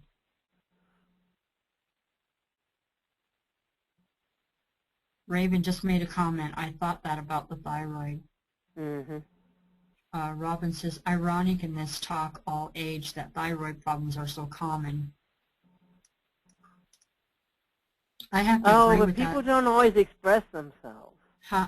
Matter of fact, I think that's part of my issue because I usually just hold back. I look at people and they say things to me and I just look at them and I don't express what I'm thinking. Mm-hmm. So I think that's very true. I agree. Same with, there's more people wear makeup now, which wearing makeup is kind of behind a mask, you know? Some of us have to wear a mask. Well, I should wear makeup, but I don't because I am who I am. I'm kind of like Popeye. I know I am too. Aww. It's not a pretty sight. Michelle is asking, so what would be good for the thyroid?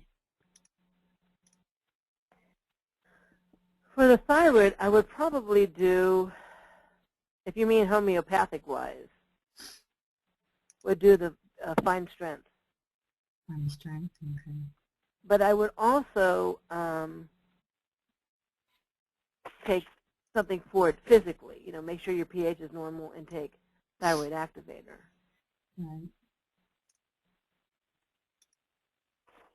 But very few people are afraid of being who they are. I want to make sure this guy isn't here first. I want to talk about somebody from my church. Let's see if he's here. Nope. And I'm not going to say anything bad about him, but I don't want him to feel uncomfortable. Okay, he's not. Raven says that's why they look at me funny. Yeah, well, this guy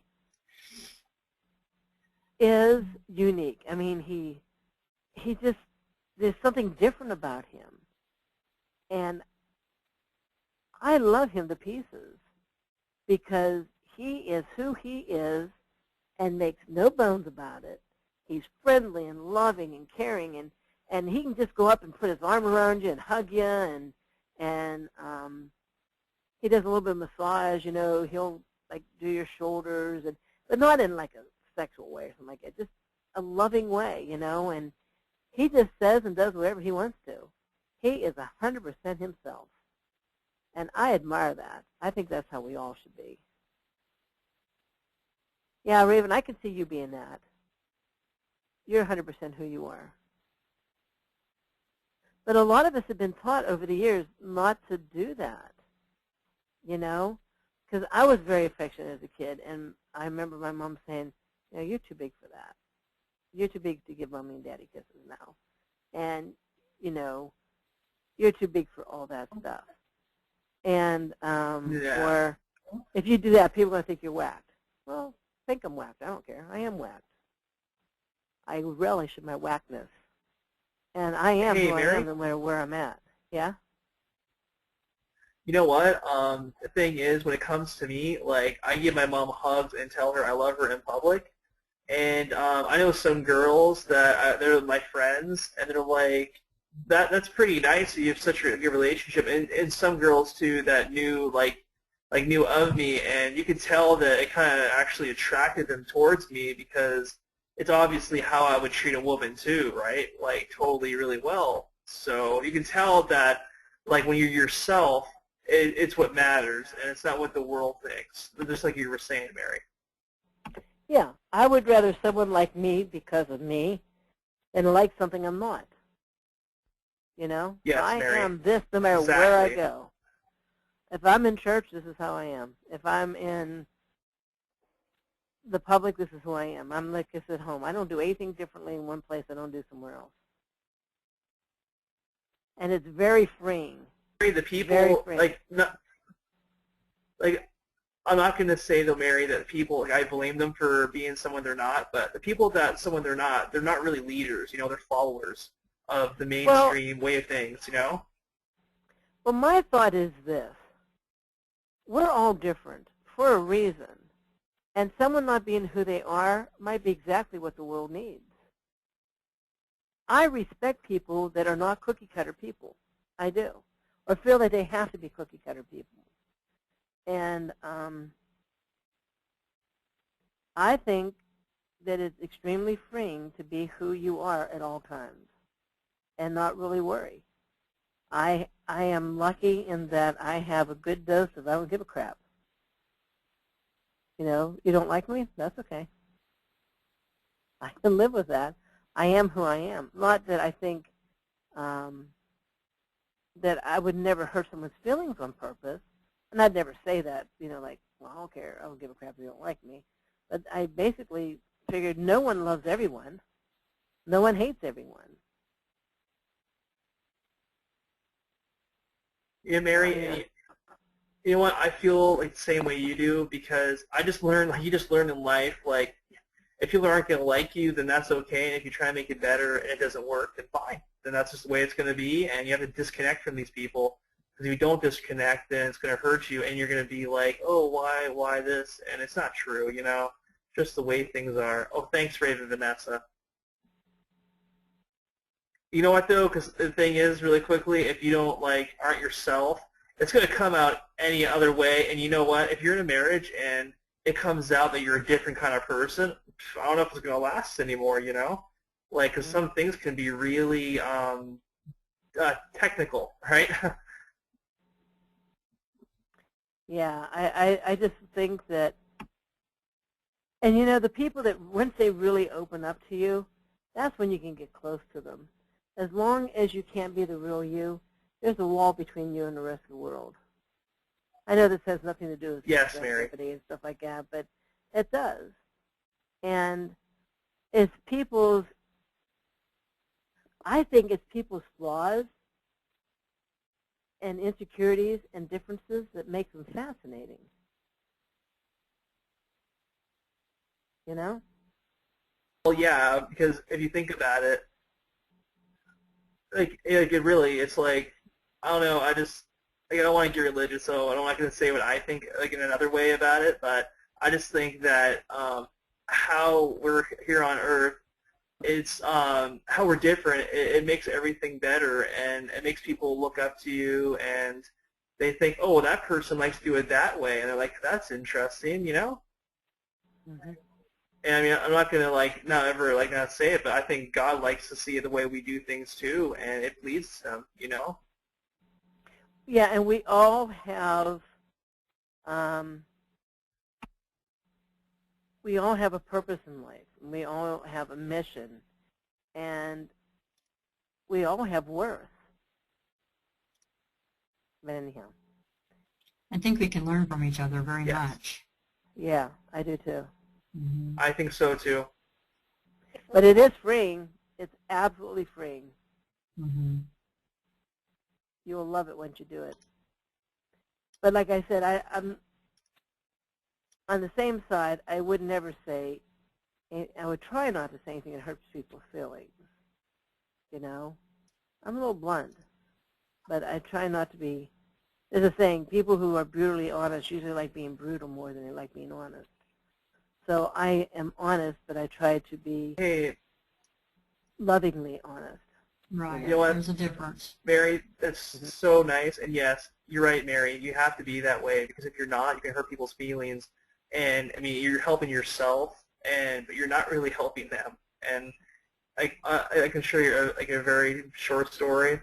But you know what? The way I am, I used to have these things where I would hold in my anger, and you know what? It just turned out pretty bad because it hurt me in the long run, and I got these problems with I have bad anger now, and obviously it's my liver, so what I do is now to make it not build up is obviously I don't hurt people's feelings because what you said, you have to actually think of that, and I say everything I feel to everybody, and not doesn't hurt their feelings or things you shouldn't say, but when you need to say it, you say it. And sometimes, like, listen, you guys feel like you're not, like, you shouldn't say things, but like you really should, and you're holding it back. You know, sometimes these people need to hear that.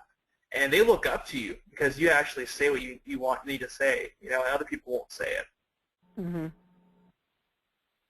So yeah, that's it. Well, thank you. Thanks, Mary. Also, share what you were saying. Okay, are there any other questions? There's a lot of questions, but I wasn't sure if you wanted to wait and handle them at the end. Well, we have kind of the sum up here, so no, this would probably be a good time. Okay. So going back a little while, Anne is asking, as healers, do they have to keep from absorbing from person they are helping?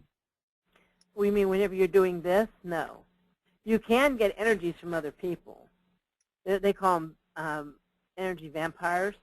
Mm-hmm. And I have had a couple people in my life. This one lady, I said, her name's Kim, and I said, I love you to pieces, Kim, but I can't give you hugs, and I can't, because it would feel just like someone stuck a needle in me and all my air drained out. It would be exhausting. And we can talk on the phone, but, she has some, and I think what it is she had a lot of health problems that mirrored my own. And I think those weak parts of me was not strong enough to donate anything to her. And I said, I hope you understand. She said, oh, that's a shame because I feel so good. I know you do, but I can barely function afterwards. We're electrical. And I've had people say, no, there's no way that happens. Well, think of this. You have a pair of slippers on. You walk across the floor and you touch someone else and you shock them. That's energy. The energy went from the floor to another person because of me. Why couldn't it go the other way? It absolutely does.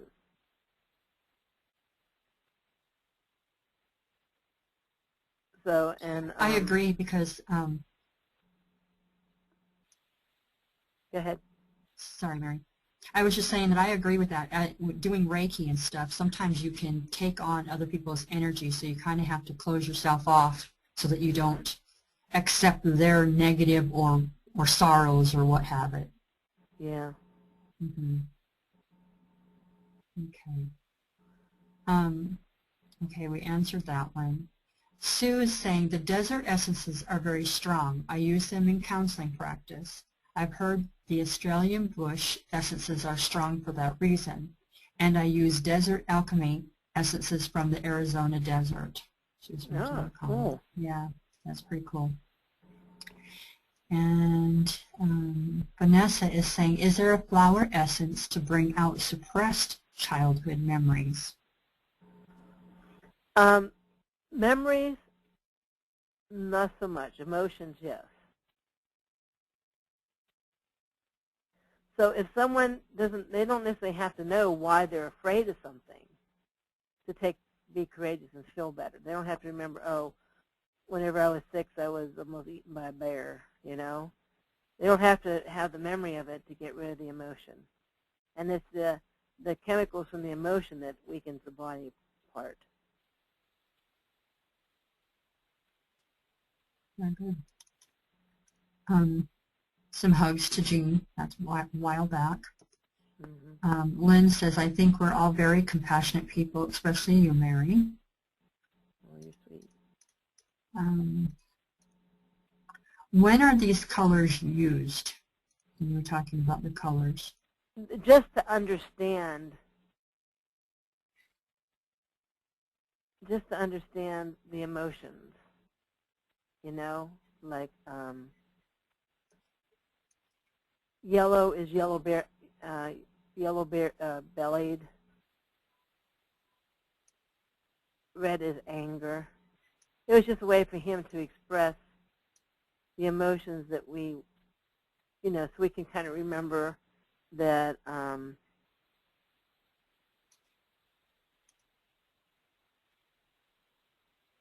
don't know, it's just a way of color coding an emotion, something that's abstract, to try to make it a little more concrete.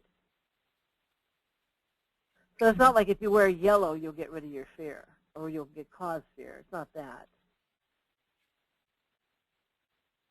But I can't take that. I have to take that back, though, because yellow is good for the adrenals. So there's multi-levels that this is on, but I don't understand them all enough to make the biggest picture for you. Okay, so Lynn is saying, so the color of the emotion correlates to the flower essences and the color wheel behavior? Okay. Yeah, he gave each of the kind a color, just so we can relate it to the emotion. So like cool it is red. So we know that has something to do with anger. Okay. It helps with the anger. Okay. That was the last part that she said? Color wheel and the color wheel behavior question? Yeah, he did it so that we can kind of, it's more like, you know, association. He associates it with that so that we can understand and remember it better. So she's saying, okay, so it's like a focal point. Yeah. Okay. She says, thank you. Mm-hmm. Okay, then let's go back and find the place again, sorry. Mm-hmm.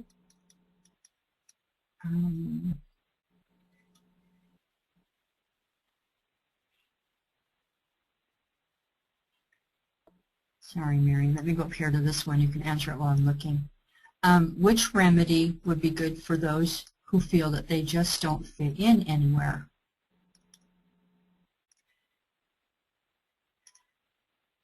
Hmm.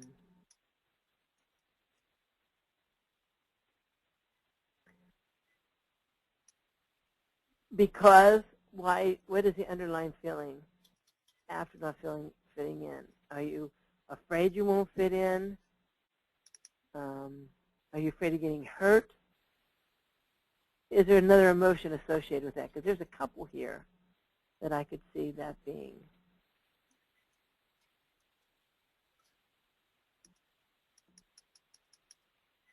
It's Jan that's asking. She's not saying. Oh, that people just don't seem to like me. Oh.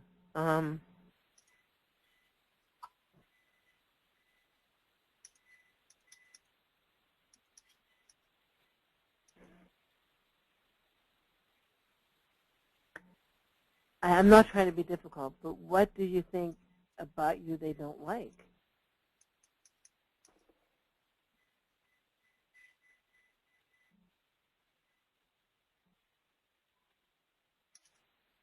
You know, this might help too. Let me try something here.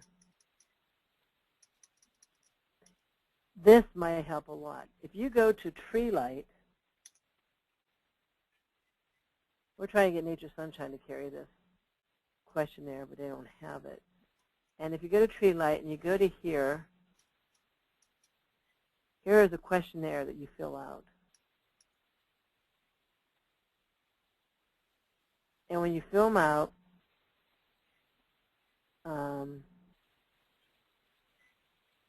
okay, I'm just going to put some of these. These aren't necessarily my own. I'm just putting some in. And you click this, it will tell you the areas that you need most. Suppressed grief, vented anger, and the numbers that you got. So if you're not really sure why you feel that way or what you think people don't like about you,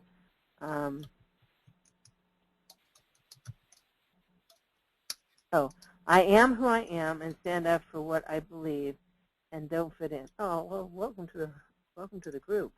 Mm. You know, sometimes maybe open heart will, because remember I said that people have, they can kind of feel your emotion, and sometimes that's where they're drawn to you. Like I was using an example as find strength for those who are often victimized. Well, open heart helps people feel your compassion and love. So that might be a good idea for you.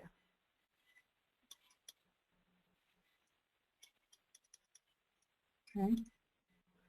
But you know what? The most fascinating people in the world are those who don't fit the round peg. Mm-hmm. She says that sounds like it would be good for me. Thank you. Mm-hmm. So go to, Okay. and if any of you guys are questioning, you'd always go to http://www.treelight.com.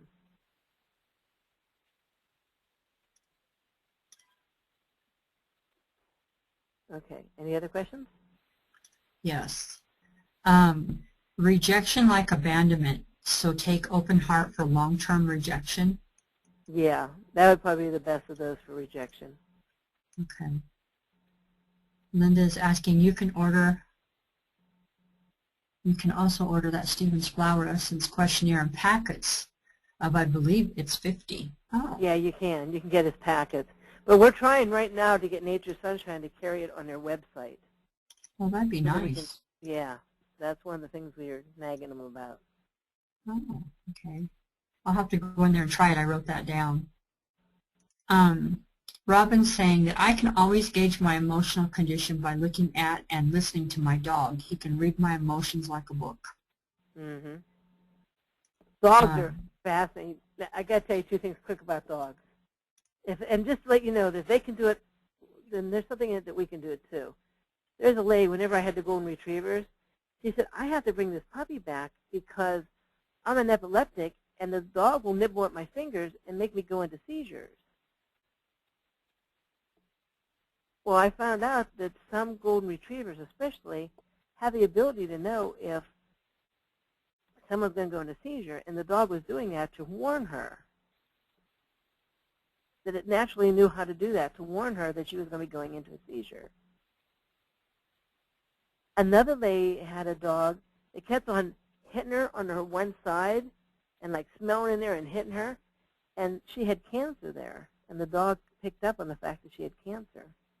So they can teach dogs to do that, to pick up their warm epileptics and to find cancer in a person. Mm-hmm. So dogs are very intuitive. That is amazing. Yeah. Mm-hmm. Anne says that I was able to bring home and care for a dog that had one owner, a man. The dog had been so abused and hated men. I worked with Katie, who is the dog, and she grew to love men and discovered not all men were jerks. Oh, that's sweet. I respect so my dog, yeah, my dog was abused too. I got him from the pound. He was abused by 7 little boys. Oh, my. So, but I've worked with him over the last 3 years, and he's pretty good now. He just doesn't like my husband. I think the feeling's mutual, though. That's why he barks at my husband constantly. No. Annette says, so is controlling you by making you feel guilt a form of abuse, and so you would use fine strength? Yeah. Oh, yeah, someone who totally controls you, that's abuse.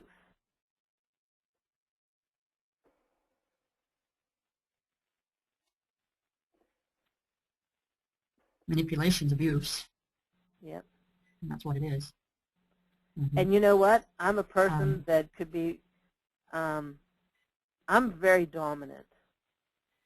And I had a hard time with my second husband because he was so submissive, and it absolutely brought the worst out of me because he was so submissive that it brings the, the yin and the yang.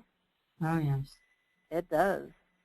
And the reason why I asked him for a divorce, well, there's a lot of other things that were definitely warrant a divorce anyhow. Even my bishop says you should divorce him, so it wasn't just this. But the main reason why I finally decided this isn't going to work is because it was hard for me to be, I find myself saying mean things to him, and that's not who I want to be. Mm-hmm. But he was so submissive that brought it out. So if you're in a relationship that you're like a doormat mat and you have that fine strength, it also helps the other person because of the yin and the yang. Let's say this is a space that needs to be filled up. And if you're only taking up this much space of your yin, then the other person is going to yang it the rest of the way. But if you get in a good balance again, it helps both. It helps the person who was insufficient as well as the one that was overwhelming. Does that make sense? It does. I'll tell you an example of this. There was a lady, that a friend of mine, that her husband was married 4 times before she married him. And we said, Jeannie, please don't marry him. He beat up his wives. You know, he cheated on them. He treated them like dirt. And she said, don't worry, I can handle him. No problem, I can handle him. He came home from work one time, beat her, broke her nose, and beat her. She came out with a revolver. He sat down in the chair, had a beer. She shot 5 shots around his head, and she pointed one to his groin. She said, you will never lay your hands on me again. Do you understand me? You'll never lay your hands on me again. Now, I don't advocate that, although it's... Wow. I know. But you know what? He treats her like a queen. Good for her. Because all the other women cowed down, which just brought that yang out in him. But she matched his yang, the energy with her yin, and he treats her. They have a wonderful marriage now. Cool. Now, I'm not saying that if a woman gets beat, it's because she doesn't stand up to her husband. And if your husband is physically abusive, you don't want to say something like that because you never know what some men can do. But the point is, as you get stronger, your relationship with your husband or with your family is going to shift a little bit. So sometimes whenever you find the strength, they get off your case.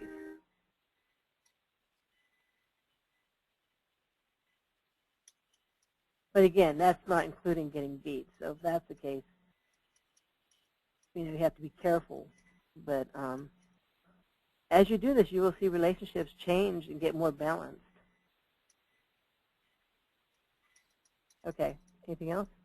Yes, I'm looking for them. I keep losing them. Okay,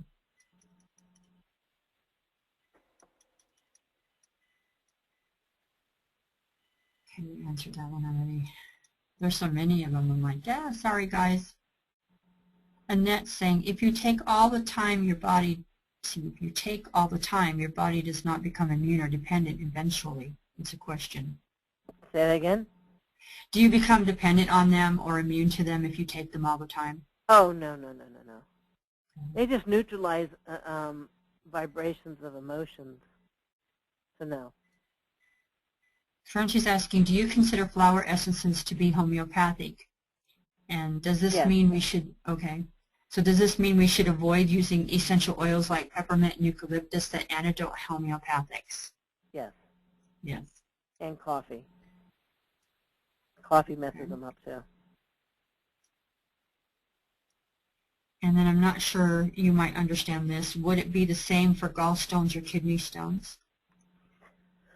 Gallstones and kidney stones usually come from a pH imbalance, too much calcium, uric acid in the system. However, whether or not the kidney can kick them out can be because of an emotion. So let's say I have identical twins. They both eat, drink, everything the same thing. But one twin had gone through something that made them really afraid. Well, that kidney, the fear from that kidney is going to be in that kidney, weakening the kidney a little bit. And toxins and inorganic minerals and stuff like that settle in the weakest part of our body. So if that was a scenario, that even though they're identical in every other way, the one that their kidney was weakened because of fear would be more likely to get a stone. It's not the only cause of the stone, but that would be the weaker part of the body, and toxins or inorganic minerals could settle there. So it's not the only part of it. Remember, we're body, mind, and emotion. So we're into intellectual, emotional, and physical. Sometimes it's just purely physical, but sometimes the emotion has something to do with it too. Makes sense. Sue's saying, animals too. Seeing the Bach rescue remedy bring back a cat hit by my car helped convince my skepticism. Yep. Yep. Sue is saying, be courageous. What would the emotion be coming out? More fear? Well, hopefully it will neutralize the fear.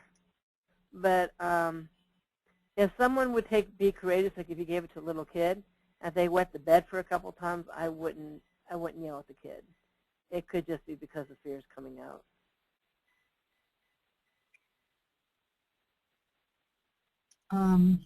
Anne is asking, the rescue come in cream as well as liquid? Uh-uh. Okay. No, it only comes with liquid, although people have put the liquid on their skin. It's just sticky because it's a glycerin base. Okay. Right, that was answered. Okay, that was answered. Okay, Vanessa's saying that she puts her daughter in pink all the time, but she also was asking about what gray and black might mean as far as colors. I can't remember. I have it written somewhere in one of my things, but I don't remember. I'm sorry, I don't remember. I remember that red entices you to act and brings out aggressiveness. That's why they put it in advertising. You know, like if they're going to have a sale, they have the red on a red thingy, and it's to grab your attention and cause you to act. But I don't remember what black or gray is. Okay. And she's also asking, what could you take to remember suppressed childhood memories? See, I don't think you need to remember them. I would just work with the emotion and get rid of the neurotransmitters, the toxins, the emotional toxin, and not necessarily have to relive it. If you need to relive it for whatever reason, then you probably would want to go to a psychiatrist and try to get them to help you relive it. I agree with you, though. I don't know that I would want to relive it.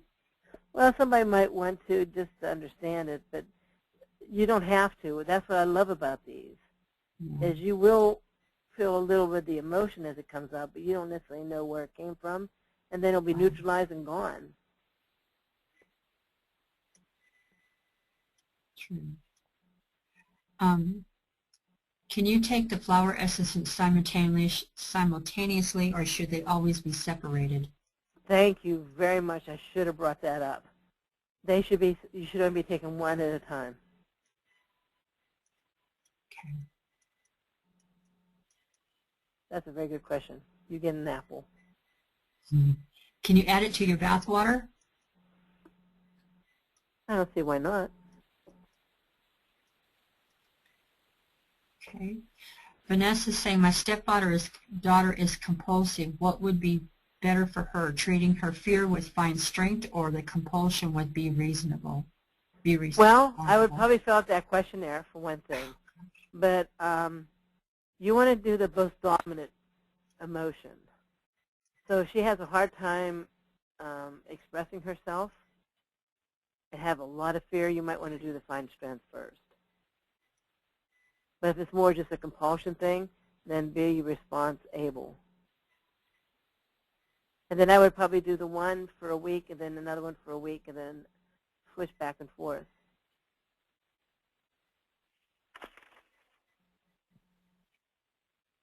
Okay, Anne is saying something. My daughter was, I'm not sure what she's saying, all in her classes in college, especially when all were supposed to break off in groups or work on projects. She was always last, and it was not her brain that lacked. I think she Sometimes was that happens whenever people are submissive. Submissive people really, you know what? It's not fair because most people who that happens to are usually very caring and loving, true friends and remarkable people. But I would probably, for that, I would probably give her fine strength.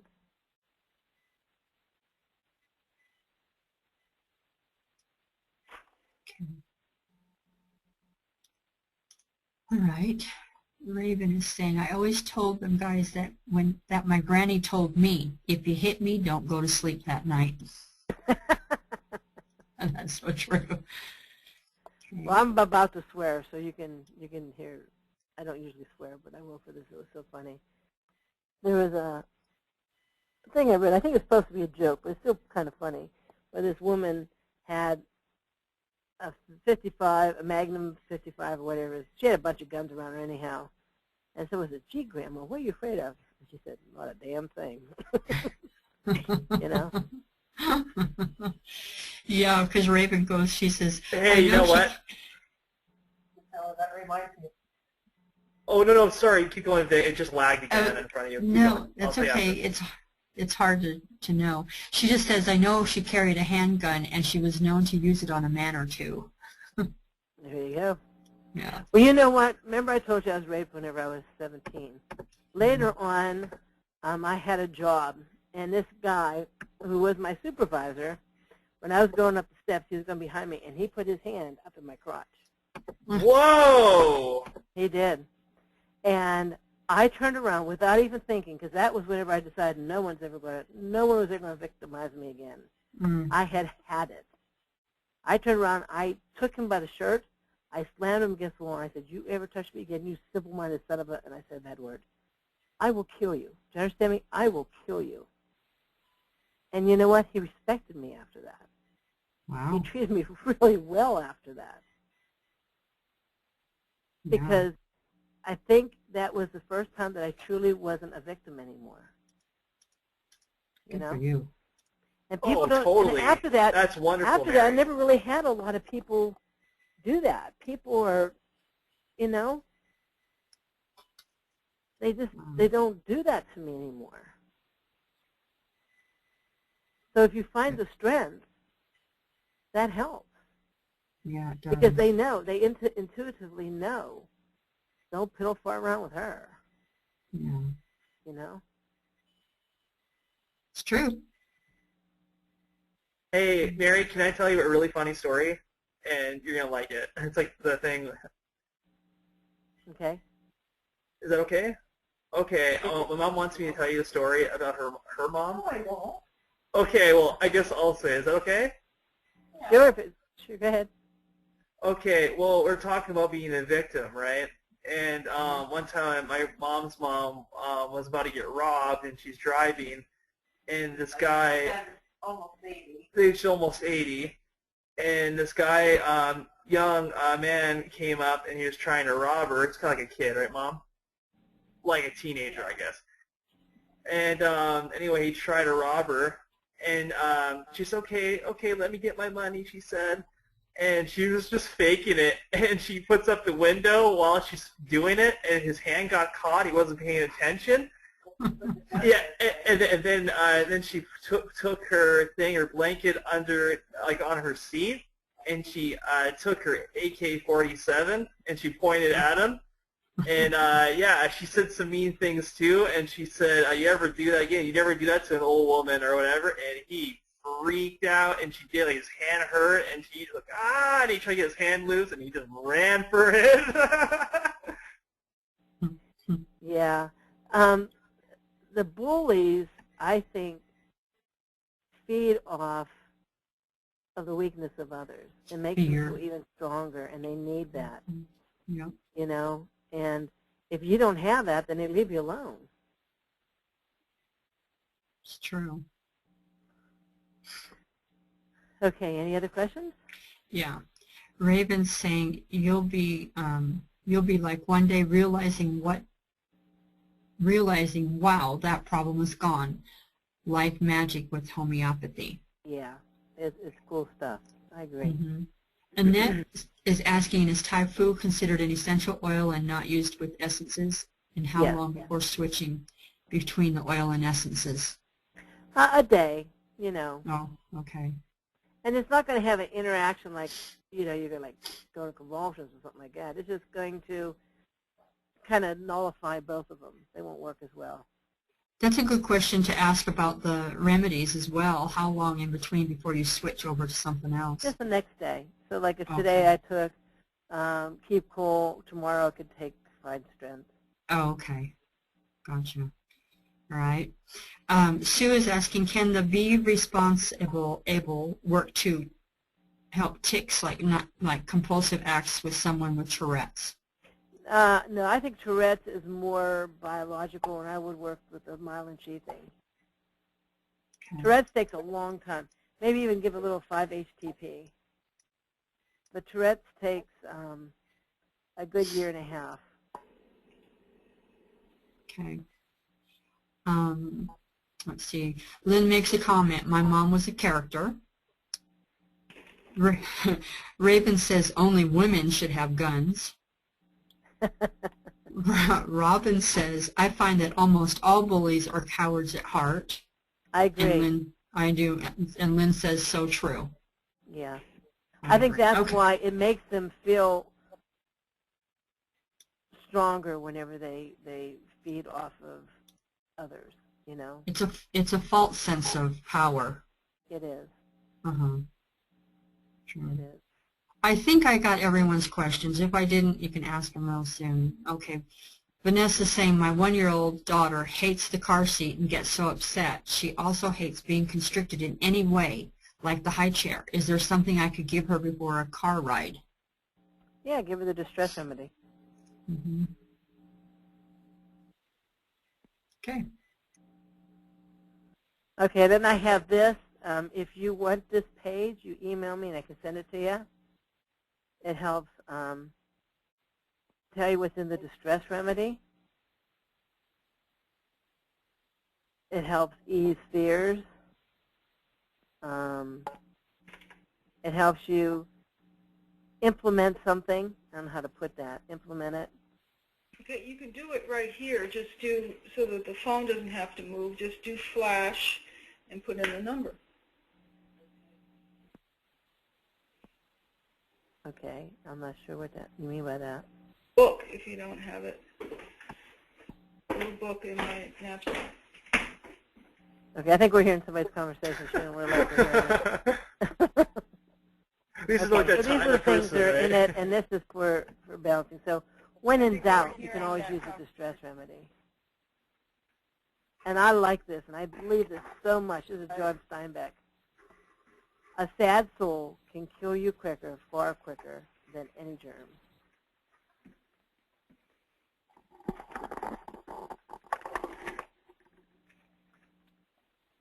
Okay, so I hope this has given you a little bit of an idea how powerful this is. And I want to leave you with one last story. There was a lady that I worked with that we're working with her lungs. And she would get better, 95% better, and then all of a sudden she started getting clubbing of her fingers. She had clubbing of her fingers, which indicates COPD. And she'd take all the herbs, and it's like she got immune to them. And it started going back again, and kept on coming back. And it wasn't until we worked with the emotion, got rid of the grief, that it stayed away. So if you work with something, and herbally and physically, and it either doesn't seem to work even though you're giving them all what you think is the right stuff, or if it worked for a while but it starts coming back even though they are taking all the right herbs, it's probably emotional. So working with the emotion as well as the physical is a very dynamite way of working with somebody's health.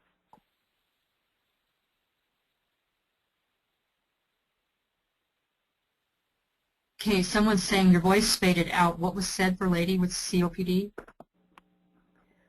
The herbs weren't working for her anymore. So we found out it's because of the grief that she had had in her life. So we worked with the grief, and then it stayed that, it stayed healed. Okay. I'm getting somebody typing, but I can't find it. There's one last question here from Teresa.